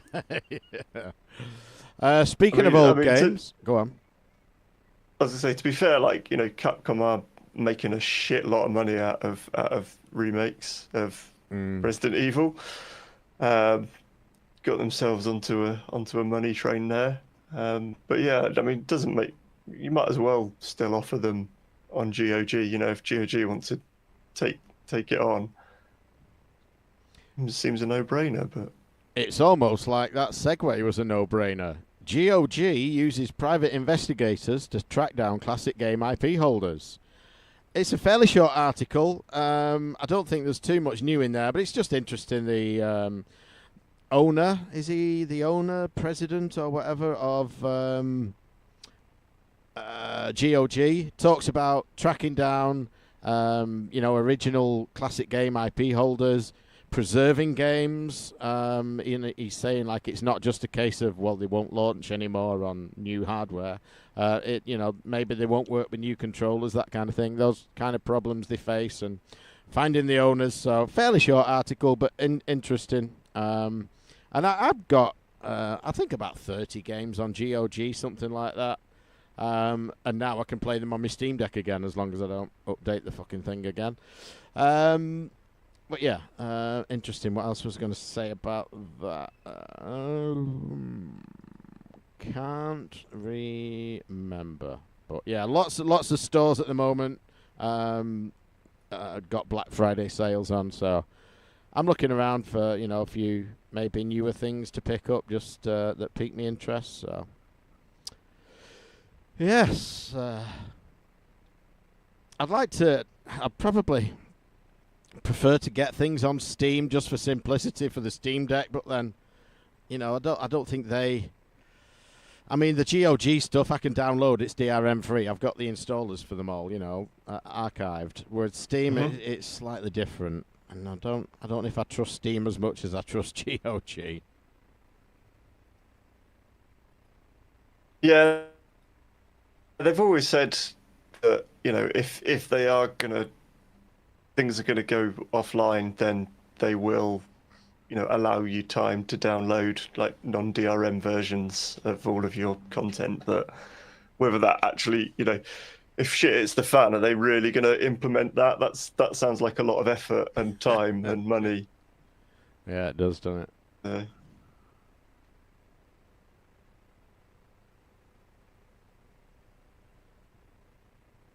So Gareth Hamer says he's still got a soft spot for Alex's kids, or something. But he sends us an article on stuff that's the Sega Master System at 40 and 6 of its best games. And it's a little rundown of brief thing on Master System for its 40th anniversary and a few of the what have they says the best 6 games we've got. Alex Kidd in Shinobi World, which is all right. Fantasy Zone 2, yeah. Enduro Racer, don't know, maybe. Wonder Boy 3, yeah, it's a pretty decent one. Psycho Fox, a lot of people I couldn't really get into it particularly. And California Games, which I don't know that the Master System version is the best version of that, but California Games ain't bad. But it doesn't really sort of make you think that the Master System's got a great library when they're the sort of top 6 games, supposedly. Hey up, Spinal. Spinal's joined us in chat. How you doing, fella? You alright? Well, what time did you go on list? We're nearly 2 hours in now. We'll be going in a bit, and here you are turning up. What a fella, and any road.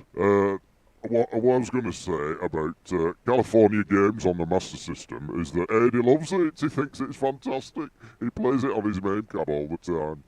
What a knob. Hey, phew, what a scorcher.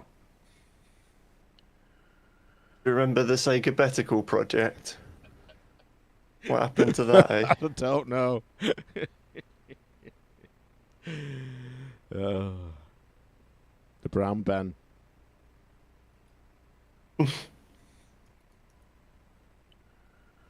It's nice of Derek to show up. It's been a while. Isn't it just? It has. Yeah, he only tends to show up when Spinal's here. For some reason. Spinal's his biggest fan. He says you're going to have to start scheduling these shows for days I remember. What days do you tend to remember?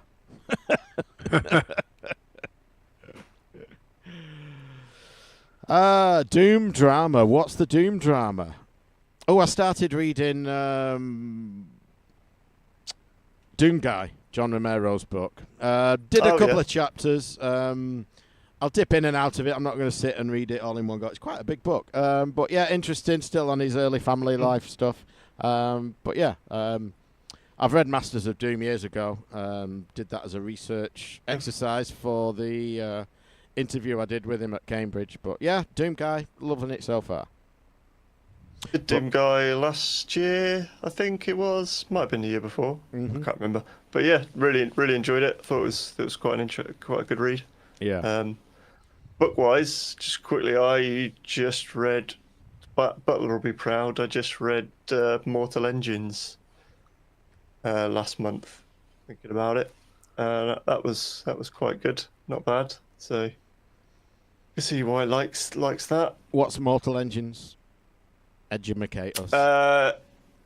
It is a story about, so basically the world is like a post-apocalyptic stuff where towns are now giant sort of things on track like tank tracks, like huge colossal thing, and they move around the wasteland, subsuming other smaller towns to then process their materials to live, things like that.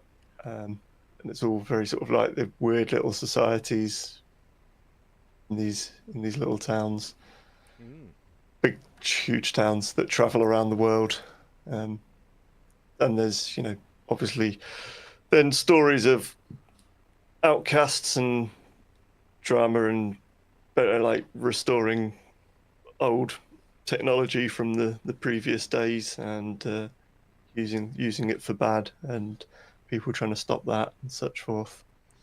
Sort of steampunky apocalypse. Yeah, I was going to say it sounds a bit steampunky, that aspect. Have you ever been to the steampunk event in Whitby? Or the goth one? No, I've been tempted. Those, what is? Because there is a steampunk one. Yeah. They do a goth one, don't they? Because they do that on the Dracula. Yeah. For the Dracula stuff, but yeah, there's a couple of people at Sumo were into steampunk stuff, so they used to always borrow my old vintage cameras and shit like that. And it always looked like I quite like the look of steampunk, but not enough to be sort of obsessed to build my own costumes and go and hang out for a weekend. No, we went. Paula and I went to this event a couple of years ago, maybe I talked about it on the show, I can't remember, but it was like a one-man Sherlock Holmes Hound of the Baskervilles performance in like an old mansion house.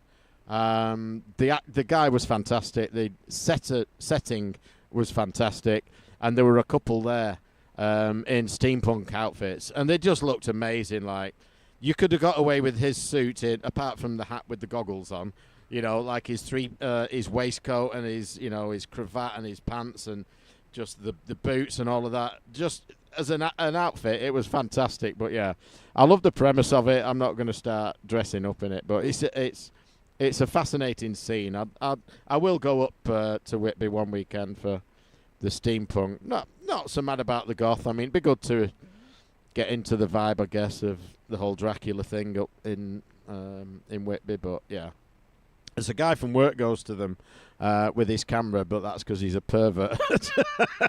I was going to say, yeah. I mean, like I do like the goth aesthetic, and I do have a soft spot for like goth women, but then I don't. It's not how I sort of dress and things, and so yeah, I just wouldn't integrate well for the weekend sort of thing. No. So, going back to what was the Doom drama, it was the open source GZ Doom, and that community has splintered because, remember our drinking game, the creator inserted AI-generated code. There's an AI-generated drinking game. And some people in the community were not happy. Always some drama. Always some drama. About a 30-year-old game? 33-year-old game? Muppets. Well, I mean, because the engine's fair, like, they're still working on it, and people are still releasing games like that. There was that Fallout 1 remake that someone was doing in that, and like, that's taking the engine to a long way away from 30-year-old Doom. was. That is true. We did get a Doom one in. In fact, it's the last one in today from Gareth Hamer. It is someone ported Doom into a circuit board editor, and it's incredible. It does what it says on the tin. It shows you some screenshots of his editor and him playing sort of wireframe Doom, but I can vouch for the fact that it is running. That is, yeah, that is mad. Yeah. It's mental. How is it just simply down to the fact that the code that they wrote back then was just so tight and so good? Maybe, or was it an interesting solution to a programming challenge that people are like, oh, I want to also try and implement that on, overcome this challenge in this manner, and be as clever as John Carmack. I don't know. Got another one from Gareth Hamer. A long-awaited sequel to a 1993 Sega game released today on comicbook.com. However, This is not even a Sega game, so I don't know why it says that. Maybe it was on Sega system, but new shoot 'em up game, Night Striker Gear. You can get it on the PC, Nintendo Switch. It kind of looks like a Space Harrier, Panzer Dragoon type game. It was made by Taito. Let's see. It was never released outside of Japan, so that's probably why we didn't see it here. Maybe it was on Sega Systems back then for Dreamcast or something like that. But if you're looking for a Space Harrier type on-rail shooter, you could pick up this Night Striker game. Looks pretty fun. Yeah. Something that wasn't fun this month, just jumping down a few because it just sprang to mind, and I didn't want to roll it over to next month. A few sent this in, David Gyrick, Peter Gibbs. I was going to send it in, but saw they already had. I'm just scrolling down to see if anyone else did. But that is the sad passing of Rebecca Heinemann. Oh, yeah. Previous guest on the show, lots of people in the industry, nothing but good things to say about her. Very talented, very interesting person. We interviewed her in 2012, I want to say. Spoke to her at many expos, all the CGs that I went to, she was there. Both the Portlands I went to, she was there. Just a really interesting person, very talented developer, and a very sad loss to everyone, I guess. So yeah, sad news. Well, she wasn't that old either, right? 60, was she 62, I think? Yeah, I think that's what I remember. Yeah. It didn't seem like she was that old. Like No. Yeah, 62.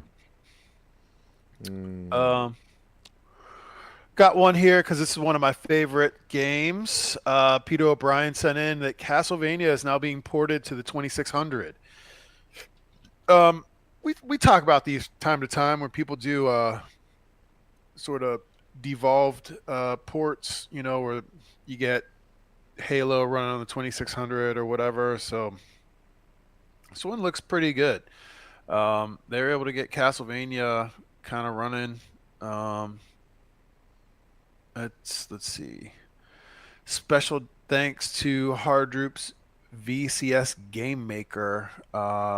This fella here, Vampire Dev, was able to do it. It's kind of all over the Atari forums, but this is not a proper release yet, but still it looks pretty promising. I mean, that's incredible that they're able to get some of these things running like that. Very interesting product. Another interesting product that apparently changed the world. How ZSNES changed the world. Sent in by David Gyrick. It's a YouTube video. It's an hour and a half. I haven't watched it. I may do when I've done everything else in the world. But yeah, it looks interesting. Maybe some of the people behind it are there in the video, just skipping through. So thank you, David Gyrick, for that. I've got one from Gareth Hamer, which appeals to my like of dumb shit and do dumb shit with things. Video that starts off as someone who's made a Game Boy adapter for the NES, like, basically think the Super Game Boy, but running on an S. About 2/3 of the way through, about halfway, he duct tapes it, all the NES and the Game Boy, to the passenger seat of his car, then gets a USB-C capture device, a video capture device, plugged into his iPhone, plugged into the NES, and uses it as a dash camera, basically. Game Boy camera as a dash camera, through the NES, through the iPhone. So yeah, completely pointless. You can't see a fucking thing that's going on, really. But yeah, pretty cool that this fella's made a Super Game Boy for the not Super Nintendo. And not a Super Dash Cam. You just see someone rocking up in court with that as video evidence. Yeah. What the fuck? Look, I've even printed it out on my Game Boy printer. I'd like to enter this into evidence. One here from the aforementioned Spinal, Lord Neil of the Barmers. The PlayStation startup sound. It's a YouTube video, and it goes into some detail about the origins of the PlayStation boot-up sound, the sound's creation, the instruments involved, and the real-time generation techniques.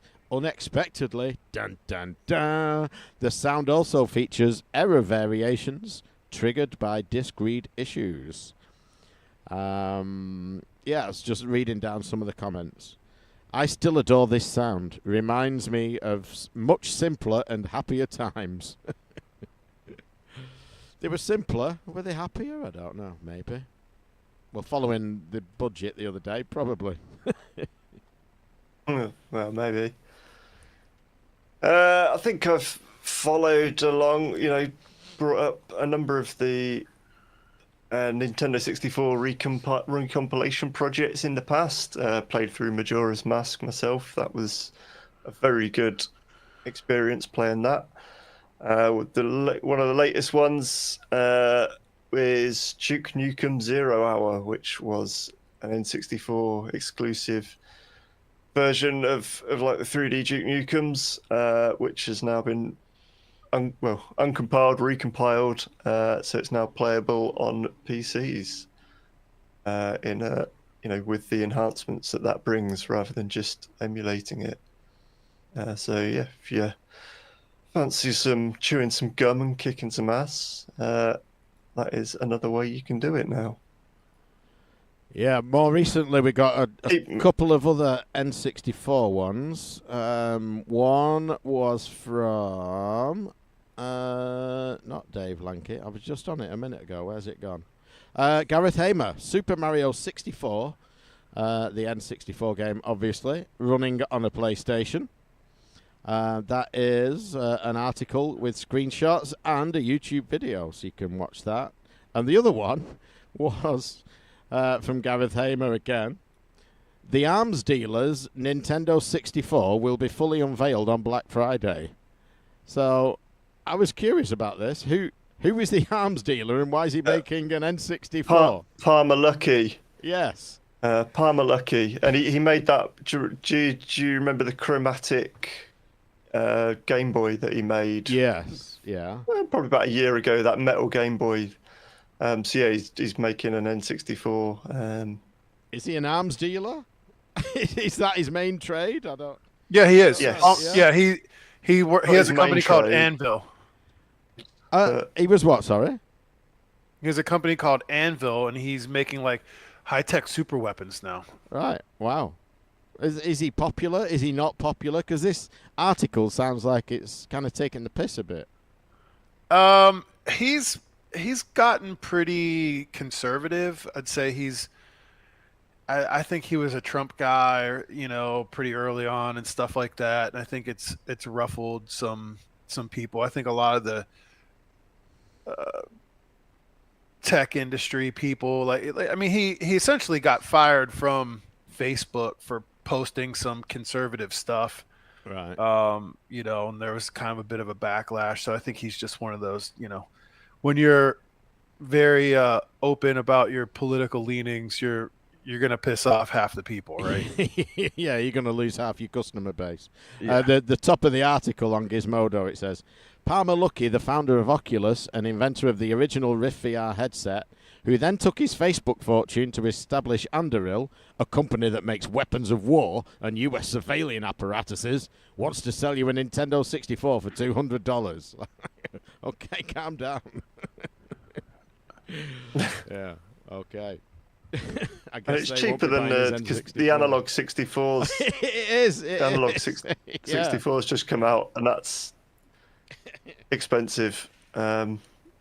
Although, to be fair, I've watched a few review videos of that, and they all none of them have a bad thing to say about it that I've seen so far. No, the only one was like the price. Modern Vintage Gamer was like, oh, there's some deal breakers, and the deal breakers were that it didn't work with a lot of flash carts. Some Well, flash carts did work. Namely, but- the most popular one, the EverDrive. Well, but then it's not because I don't think it is the most popular anymore because it's so expensive. Right. I think people are just going over to like the summer cart because it's cheap and cheerful and it just seems to work with everything. Right. I mean that's what I use. So The summer cart. Is that just summer cart N64? 64, yeah. Right. Do they have a range Yeah. of them, or is it just that? No, it's just that. I think. I would say this. N64 just isn't really one of those consoles I want to collect. You guys like it? That's fair. I like a handful of think games. that- I have got one. Again, you can emulate it, and it's easier to do that now than it was even like 2 or 3 years ago. It's got better, but playing those games with the controller. I mean, I have got adapters that I can plug them into a PC, but I never sit and do that. So I do like to have like those funky systems, like the Saturn. I've got a Saturn and a selection of games. I've got an N64 and a selection of games. And, like 4 controllers, but I'm not going to build up a collection of N64 games because there's not a huge amount of them I want to play. Yeah, I don't know. It just, if we should probably get a top 10 as far as like the best systems to collect or something like that. I'll make a note of it. Yeah, I mean, hmm I just feel like even a Master System, there's a lot you could play on it. Same with like a Nintendo, Super Nintendo, Genesis, or Mega Drive. Even the GameCube, I think like it has more games and like the controllers are tighter and the graphics are better. PlayStation 1, PlayStation 2, like N64 is just one of those ones I kind of skip. Same with Saturn, just like I don't know, I just don't feel like there's enough going for it that I need to have it. I think Dreamcast, there's plenty of stuff to play on the Dreamcast. That's fine. Yeah, N64 just wouldn't be on my list as something that I really would feel the need to collect personally. Yeah, those later Sega things, the Saturn, the Dreamcast, a lot of the good games were the Japanese ones. I mean, we got some great Dreamcast games and a few good Saturn games, but most of the real good titles on it, I think, are really the Japanese ones. They just tended to concentrate on that market. Yeah, pretty much. And some of that came over to the UK and Europe and sort of skipped America. So there's like there's like Japanese mountain drifting games that obviously they came out in Japan, and then for some reason they did like PAL versions of them, but then they sort of skipped America. Yeah. Yeah. Alan Hedger just says he has an EverDrive 64 and it works good. I think you mean it works well, but I'm not the grammar police. Well, I am the grammar police to protect and serve. Have you also got a what's it called? The analog one, the N64. What's it called? The The analog console, the analog. Yeah, what's it analog called? 64. Is it called just called the analog 64? Yeah. Have you got one of those and tried it? Tried your EverDrive in there? Because Analog 3D. It Can't won't remember. work good then. More gooder. It works more gooder. Yeah. Mike Garcia has joined us in chat. He says, hi. Hi. Another from David Gyrick. Trump and GameStop end another war. Okay. Here's where we lose half the audience again. Is this the Halo thing? It is. If you know more about it than I do, feel free to. I don't know a lot other than my mate works for Microsoft, and so obviously we're like, why are they using Halo? And he's like, I don't know. White House. Some AI generated shit or something. Oh, no AI again. Oh, time to have another drink. Here we go. Yeah. From Woo. my James and Watch mug. Drinks taste better from James and Watch. White House depicts Trump as Halo Master Chief, making official cessation of console wars. Okay. There he is in front of the White House. If I can get rid of this ad, I could see it without scrolling too much. What an awful website. Bazinga.com. It even benzinga.com. I'm like reading a website through a letterbox because there's fucking ads all over the place. It's ridiculous. I'm glad I've got a 4K monitor right now. Wasn't that like I'm sorry, SoCal Mike's like catchphrase or something? He'd be like Bazinga. Oh no, you're thinking of Sheldon. Yeah. What? Sheldon off The Big Bang Theory. Sheldon from Big Bang. I never really watched that show. SoCal Mike confused. Yeah. One was clever, one wasn't. Yeah. One was socially inept. One was socially inept. Hang on.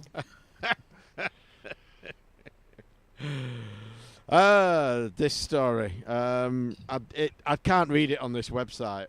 It's a ridiculous website. Generally, so there was something happened with announcing some piece of, like, I think it might have been like a ceasefire in Gaza or something, and so they AI generated this image, the White House, which it just like is the Master Chief with Trump's head, and then GameStop then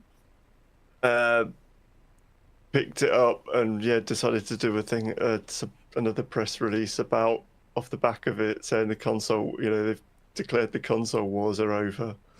Because Halo, that was it. Because it was the same day that, or the day after that, Halo, the new Halo remake, again, got announced for PlayStation as well as Xbox. Well, so they had released, like, the Department of Homeland Security or something, or ICE. Over here, like, they're kind of, whoever's working there is kind of a shit poster.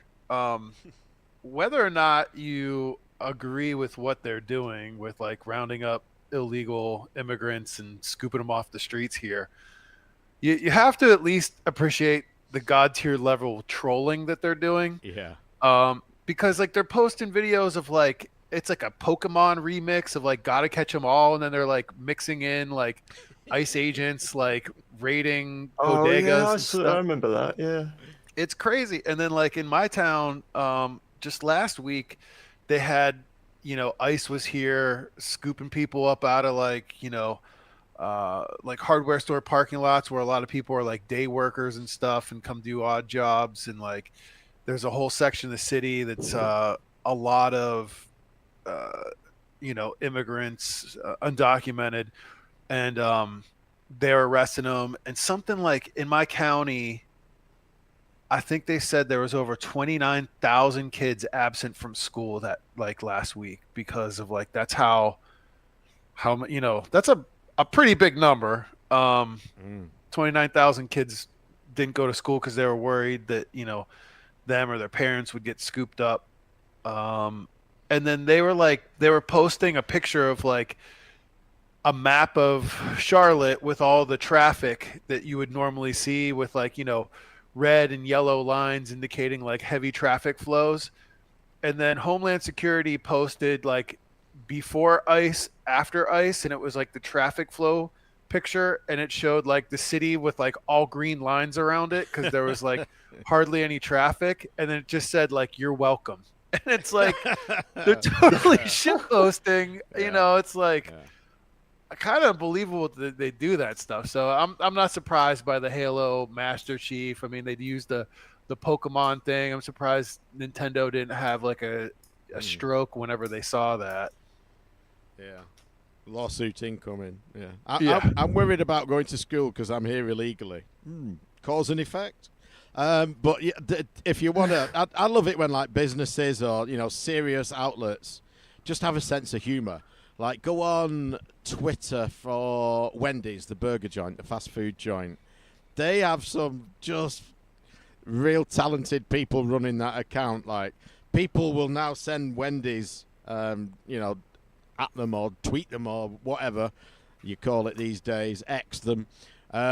Picture of, like, a Happy Meal. They're sitting down to eat at McDonald's saying, like, what do you think about this, Wendy's? And, like, Wendy's comes back with some super duper reply, and it's just a great feed to just scroll through. Just someone behind that has got a real good sense of humor.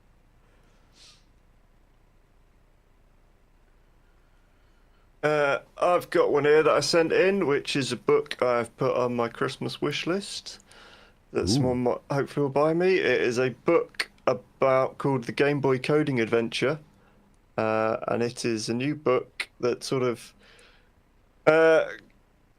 takes a new look at sort of Game Boy coding and sort of learning assembly for the Game Boy, and I think also does a lot of GB Studio, which is a popular tool now.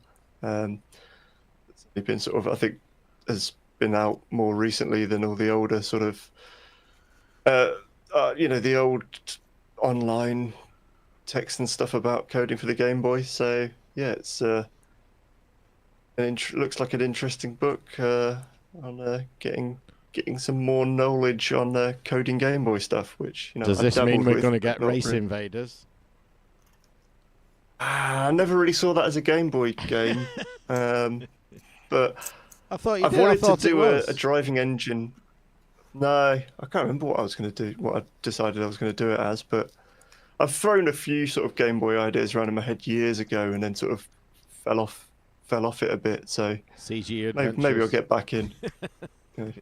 Add it to the other list of fucking projects and hobbies that are never getting done. Yeah. One here from Chris Business Insider's Pinball Documentary. It's 20 minutes or so, 18 and a bit minutes. The decades-long war on pinball still standing. It's interesting.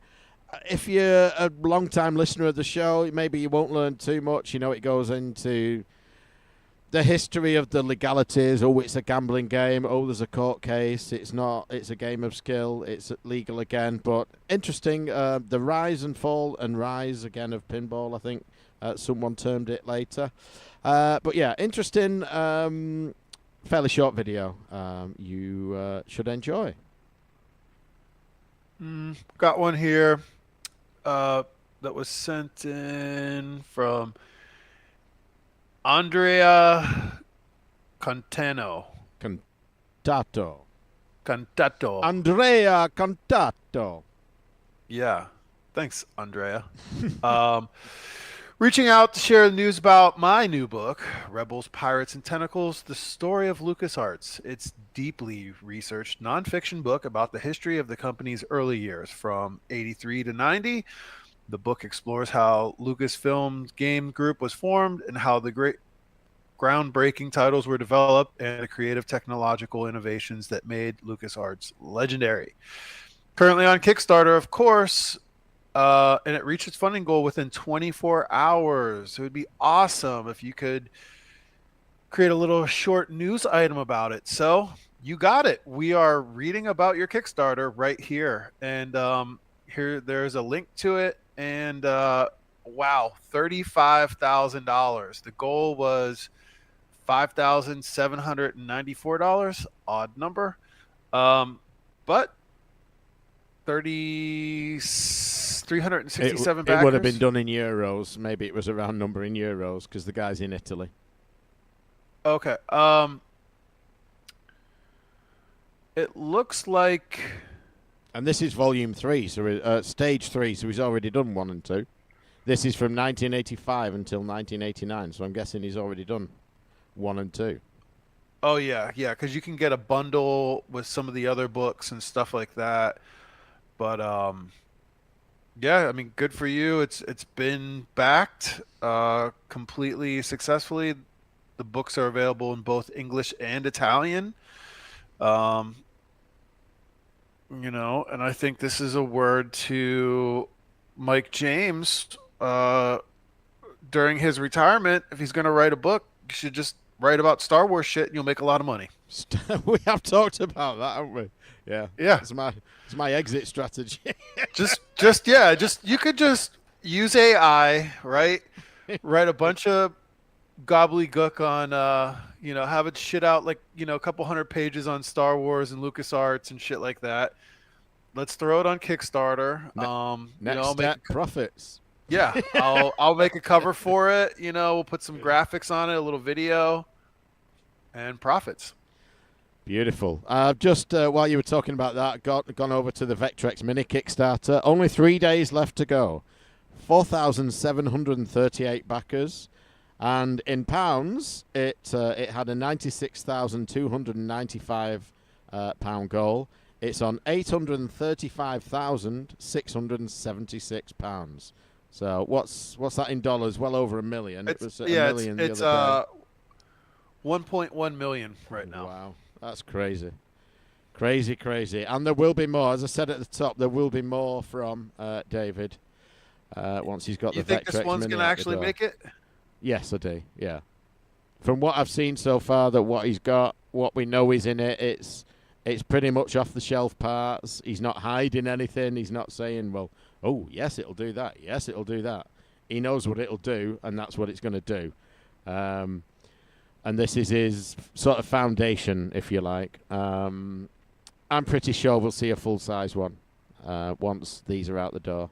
But yeah, from what I've seen, I think this will come. No, it's not Vector. No. Yeah. It is. It's good. It's well done. It's the next best thing to own in a Vectrex. You know, you're not going to get much closer. You can emulate it on other devices, but this looks really good, especially with the overlays. Yeah. You know, the overlays kind of... What's the right terminology? Like, you look at the screen on its own, you know it's not Vector. The overlays kind of add a level of separation from the screen, almost like, you know, shielding the fact that it's not a Vector. But in a good way, if you see what I mean. You know, it's really well done. So yeah, I think Did you see this it'll at Play make it. Expo? I saw it at Play Expo, and I saw it again. So after Play, he went over to Portland. So he showed it at Portland, and he came back over to the UK a couple of weeks ago, and he showed it at Crash Live 2 weeks ago. So I saw it there again. I was chatting to him there as well. So yeah, I've seen it a couple of times. Okay, And he's got different versions of it, different evolutions of it, like the first 3D printed case, the second 3D printed case. You know, it's going to be injection molded, the final thing, but, you know, a couple of different iterations of the controllers kind of thing. And I know how he's making the overlays. I did the same method myself. So it's mass producible. So, I mean, you've always got to be careful on Kickstarter with console hardware. We know that better than anyone. But from what I've seen and heard, I think this will definitely make it out. I think his little T-shirt's pretty badass too. Like some of the T-shirts he has on this Kickstarter as well. One thing that was of not concern so much as intrigue. If you go on Vectrex.com, I don't know if it's still there, but there was a page maybe about the team or something like that. He had Eli on board from Pico Interactive, and I'm thinking lawyers and showers all over again. But then, I won't say too much, but I spoke to David at Crash, and Eli is no longer involved. Let's just end it at that. So you're gonna have to fill me in after the live news. Yeah. Lawyers and showers may have been involved, but just interested to see that guy's name on it, and I thought Sean Robinson. Can you imagine? Dude, that would have been great if Sean Robinson was part of it. Wow. Yeah. Wow, indeed. Okay. We are blasting through them. We'll do maybe a few more. We've been going 2 and a bit hours now. We'll maybe do a few more until we have had enough. Or have we had enough? I got one. Okay. One from CF. Chris Plus Your Plus. man in Albuquerque. Howdy, parters. Over the years, there's been the occasional brief discussion on the show about whether Computer Space or Galaxy Game came first. Well, a guy called Keith Smith has done some impressive research, and it turns out that Computer Space appeared at the MOA in October of 71, whereas Galaxy Game didn't appear in the public at Stanford until the following month.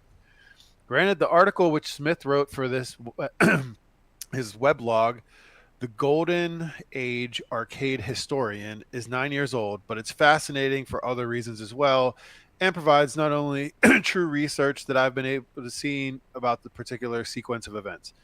Speaking of computer space, I've tried again to add a link to RGR's interview with the Ted Dabney to the Dabney Wikipedia page.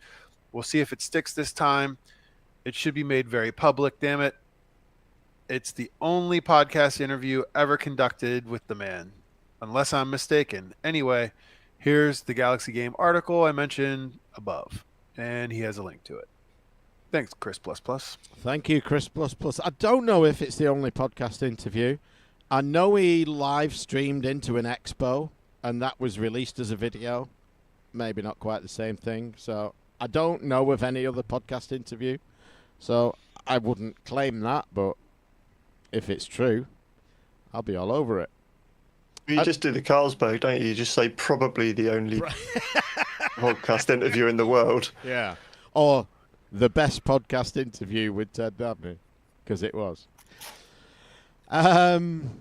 One here. This is kind of surprising. It's from me, which is not that surprising. But the headline is, Switch 2 reaches highest global sales of any Nintendo platform in 4 months. And my question is, why? Yeah. Like, seriously, why? So, I think a lot of it is because they essentially delayed the launch. They built up a lot of stock. They've never had any shortages of this so far. Whereas if you look at the PS5, that was had massive shortages. The Switch was always out of stock, wasn't it? There's everything for the last few generations. The big releases have all sort of run out of stock, which has prevented them selling as much as they could, essentially. But yeah, it looks like Nintendo sort of sat back, built up a load of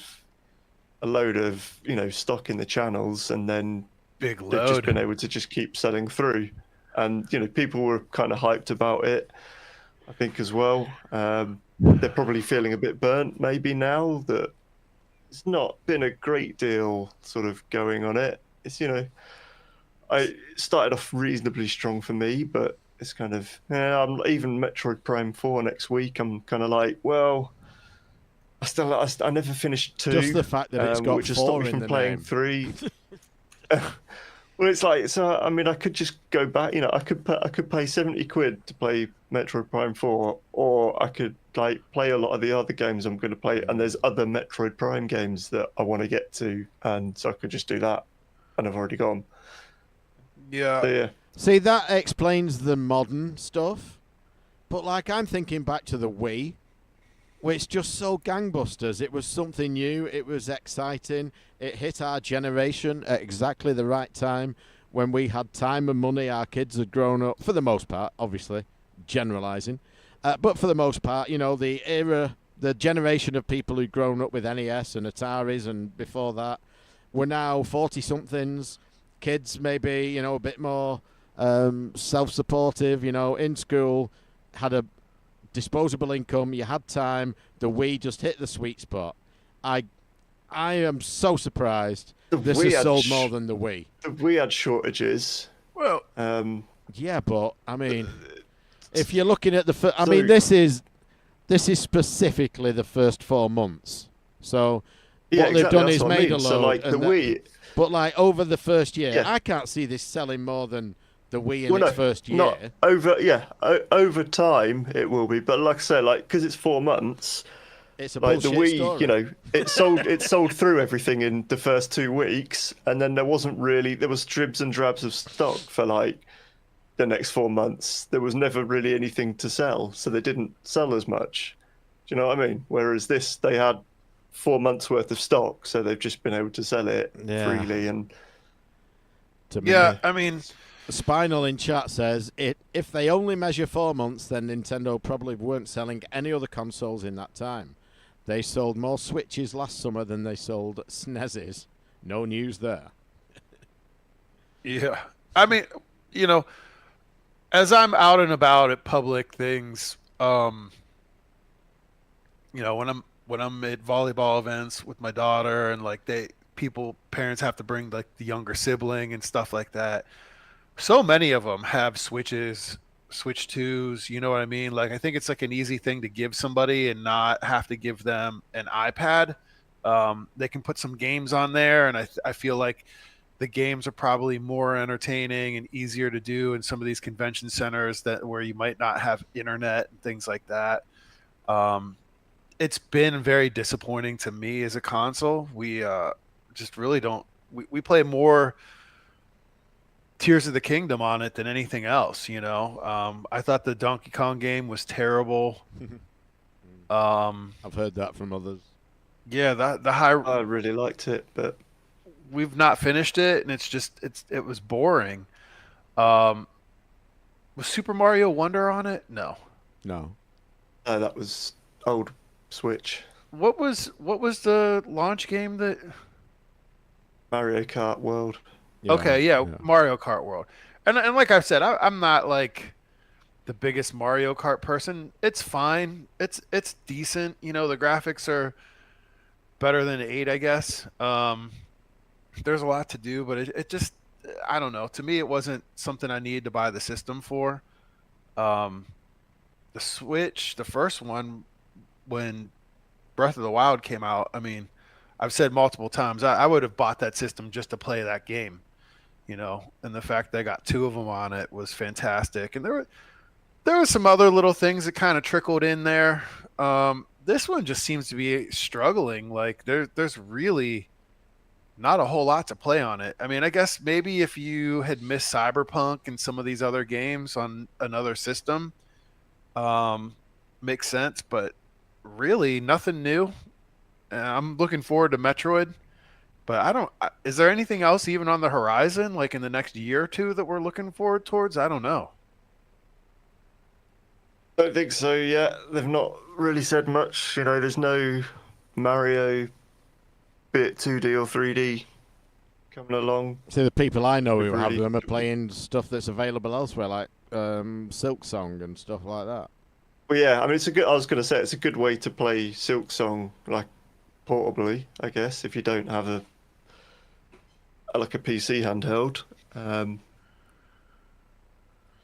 But then the original Switch would be a good place to play Silk Song, Yeah, probably. yeah. I assume that still plays it. I don't get it. I don't get why we've got a Switch 1 and 2 and why we've got a PlayStation 4 and 5 still available in the market at the same time, and all the dozen Xbox models. I 'Cause just it's- don't get it. I don't get it. Yeah, I mean, I don't even know why they're. I feel like I barely have shit on my PlayStation 5, and how long has that been out now? 6 years. Has it 2 really years. been that long? 6. Fucking hell. I mean, Wow. 6 years, those consoles. Like, they're nearly, like, That's all. traditionally, they'd be nearly. Well, they were gone. saying there'd be a 6 next year, and And they've now barely they're saying, started. no, we're not doing a 6 next year. oh, did they delayed it? I've read somewhere that they've said, no, there's no 6 next year.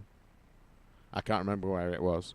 I mean, I don't know why they would really need to put it out, but I mean, stop like- selling the 4 and the 5 first. It's- I feel like But that's the they thing, haven't. like, because there was that many PlayStation 4s out, and the PlayStation 5 plays PlayStation 4 games so readily, then it just makes sense. Like, it's a lot cheaper for someone to make a PlayStation 4 game, and Yeah. it can still be played on a PlayStation 5. yeah. So they just do that rather than, dedicating Mm. effort to making a PlayStation 5 game.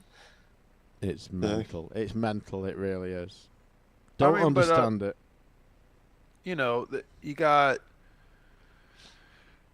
very few games that ever really utilize that, like haptic feedback triggers and stuff like that outside of like Astro. I really liked God of War Ragnarok. That was great. Cyberpunk was good. But I mean, I don't feel like there's even been that much that I need to like go buy on PlayStation 5. Like, No. not really. I mean, I haven't bought a whole lot of games for it for whatever reason. Have you got I a 4? I liked Valhalla a lot. That was good, but I think that was available on PlayStation 4. Have you got a 4? Yeah, I played Valhalla on 4. So. Yeah, I think I got it on 5 because that's what came out at the time. But yeah, there's just nothing that it's like they could keep making games for this thing for a while. I think the graphics are fine. Like I'm not trying to get into like 8K gaming yet. Like, What do we think about? So I just want to cover this one first. We can maybe then have a little chat about something else. This one's from No Quarter Software, a solo-developed, hand-drawn narrative FPS that you should all be talking about. It's called Shooty Shooty Robot Invasion. There's a YouTube video of the gameplay, and random, if you want a code for it, reply to them via the news address and grab one, and you can let us know how it is. So what do we think about the Steam announcements? The Steam console, the new Steam controller, the new Steam VR? So, in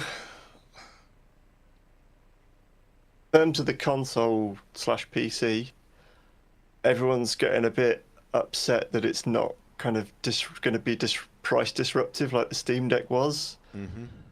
But the problem with that is they can't, because you could just buy a load of them to use as a normal PC and never give money back to Valve. Yeah. So you can't sell it, like, at least with the Steam Deck, yes, you can play other stuff on it and you can use it as a normal PC, but people aren't going to be, you're not going to kit out a startup business with a load of them as a cheap way to give them all computers. And with component costs going a bit bonkers, because thanks to Word of the Month AI, there's like drink. RAM prices are gone fucking nuts, and things like that. So they don't want to say what, they're not trying to sort of pigeonhole themselves into a price yet, until maybe the market will be a bit less volatile by the time they're coming out. So I think specs wise, it just doesn't suit a lot of, especially enthusiasts. It's kind of too expensive for people who are focused on indie games. But at that point, you might as well get a Steam Deck that's cheaper, still plays the indie games in a dock. And it's not powerful enough for the people who want to play AAA games. And it's not like a good value option there, because it's only kind of on par, maybe a bit less than current consoles. So, and probably more expensive. So it's kind of in this weird position there. But I think what people are completely missing is that, well, it's absolutely ideal for like South Korea and like internet cafes and stuff like that. And I think there's a massive Asian market that they're selling to, and the Western market that, people, they're hoping people like might want something that's like a cute little quiet box that has a nice, friendly user interface for as far as PCs go. And a curiosity, but I don't think that's where they're looking to sell most of them into. So I think people are getting upset about it, and they're like, "Oh, it's terrible! It's there," and it's like, "Well, it's not for you. It's not meant for you. I don't think so. Just don't worry about it." Controller looks interesting. Don't know. There's a lot of good controllers on PC. Yeah. None with the trackpads, but I don't know how much I use the trackpads. I use them in the Steam Deck because I drop into the Linux desktop and that's the only time I use it, when you scroll it, when you're moving a mouse about. But otherwise, I don't think I use it at all. Or the four. And then the VR buttons. thing. The VR again, Mike, it's going to come down to price. It's kind of fairly good hardware-wise, but people are getting excited thinking it's going to play Half-Life Alyx in its standalone unit mode. It's not. I don't think they'll not very well anyway. So you'll still want a companion PC that's pretty powerful to actually run the games and wirelessly stream to it and things like that. So I don't know. I watched the Linus Tech Tips video on it, and they were impressed with the VR stuff. Some of the technology behind it and the way it works. Like it kind of works out where your eyes are focused and gives you a higher resolution in those areas, and to save processing power. Yeah. All that was kind of interesting. And once they told him that, he was like trying to flick his eyes around and catch it out, and he couldn't. It was that quick. So interesting technology-wise, but yeah, it's not AAA. It's not AAA stuff, the console or the VR really. But like you say, it's not aimed at that. If it was, it would be priced like that. Well, yeah, yeah. I've never played Half-Life. Alex, is it pretty good? I've not finished it. I find I go through sort of waves of playing VR stuff. But what I have played of it, I don't know, probably 3/4. It's really cool. Lots of they sort of did a lot of interesting innovations and ideas and sort of a lot of polish on the experience. And it's kind of like the pinnacle of sort of first person experiences really in VR. But then since then, like, yeah, the market kind of stopped really doing anything, it seems, and trying. So yeah, that's a bit of a shame it didn't sort of kickstart a whole breed of cool shit. But I mean, yeah, VR's the whole VR market's gone in a bit of a weird place because Sony brought out the PSVR 2 and then just basically abandoned it day one. And the PC side of things, it's kind of like there's a very sort of niche enthusiast space where they're spending lots of money on headsets and they are playing a lot of stuff, but then they're just sort of playing Beat Saber and simulation, like racing simulators and flying simulators, and that's kind of it. There's not really money to be made in trying to make VR specific games anymore. I can't play that stuff though. I've said many times, like, I'm part of that population just gets sick, like motion sickness doing any of that VR shit. So, I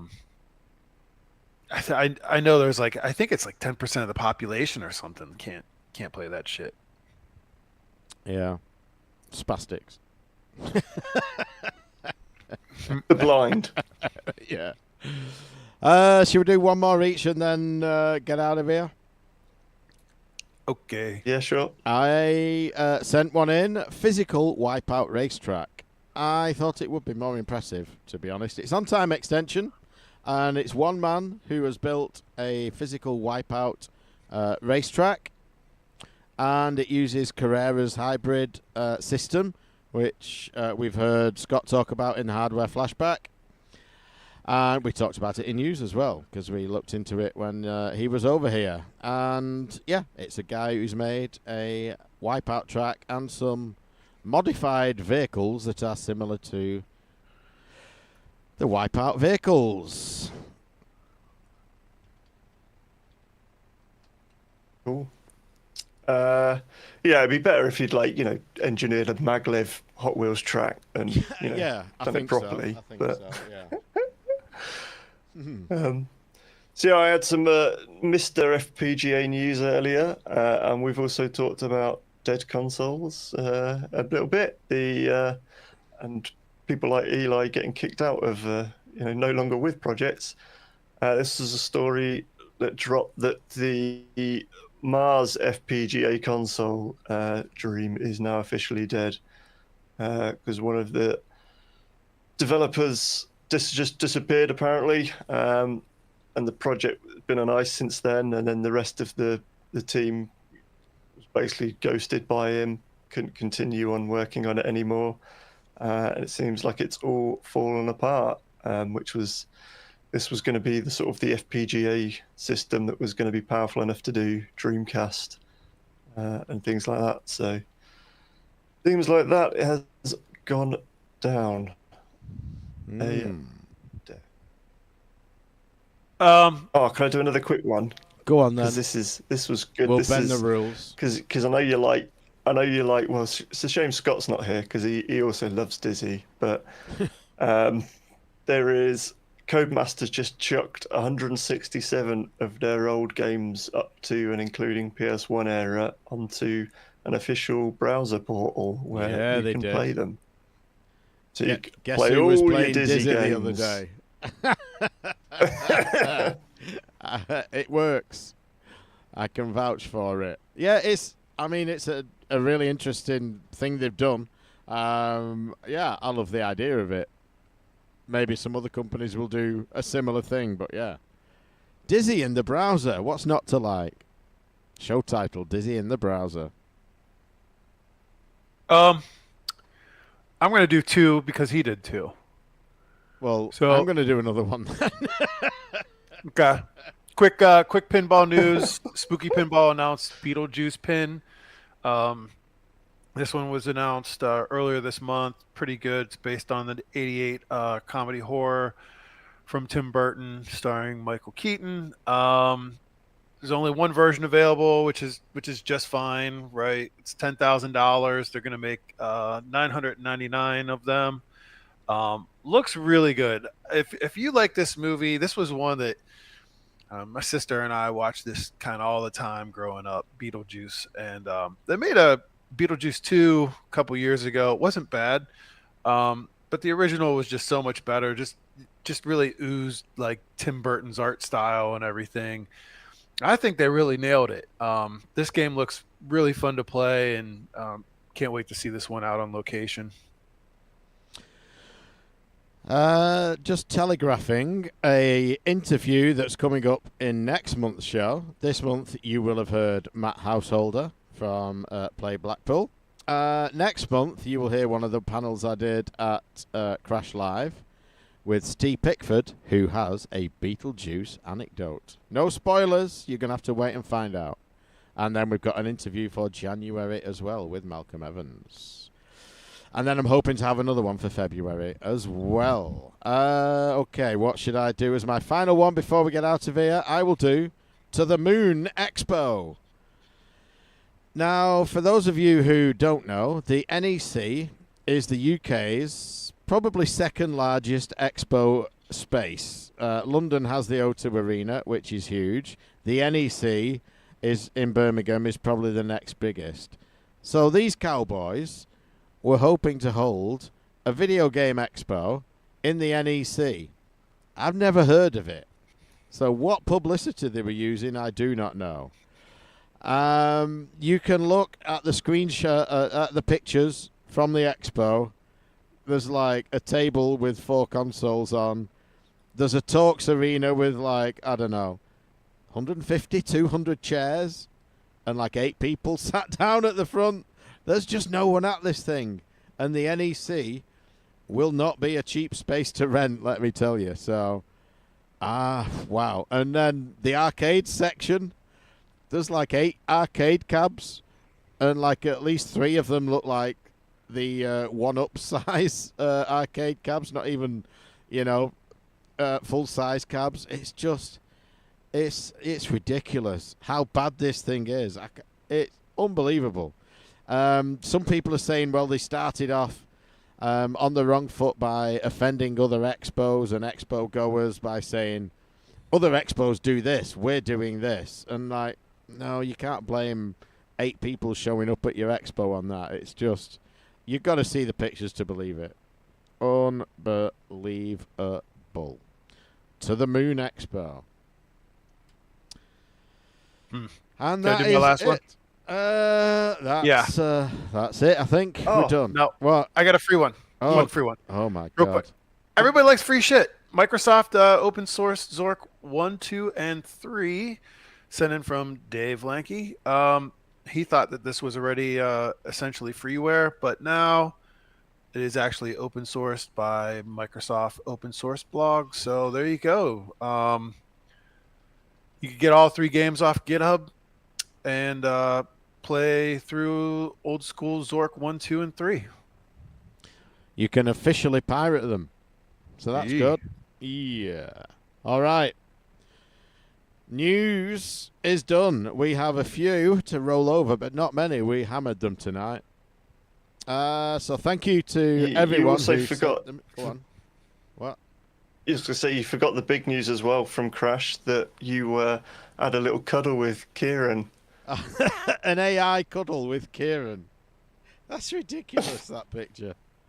And people say AI is the future. Based on that picture, it isn't.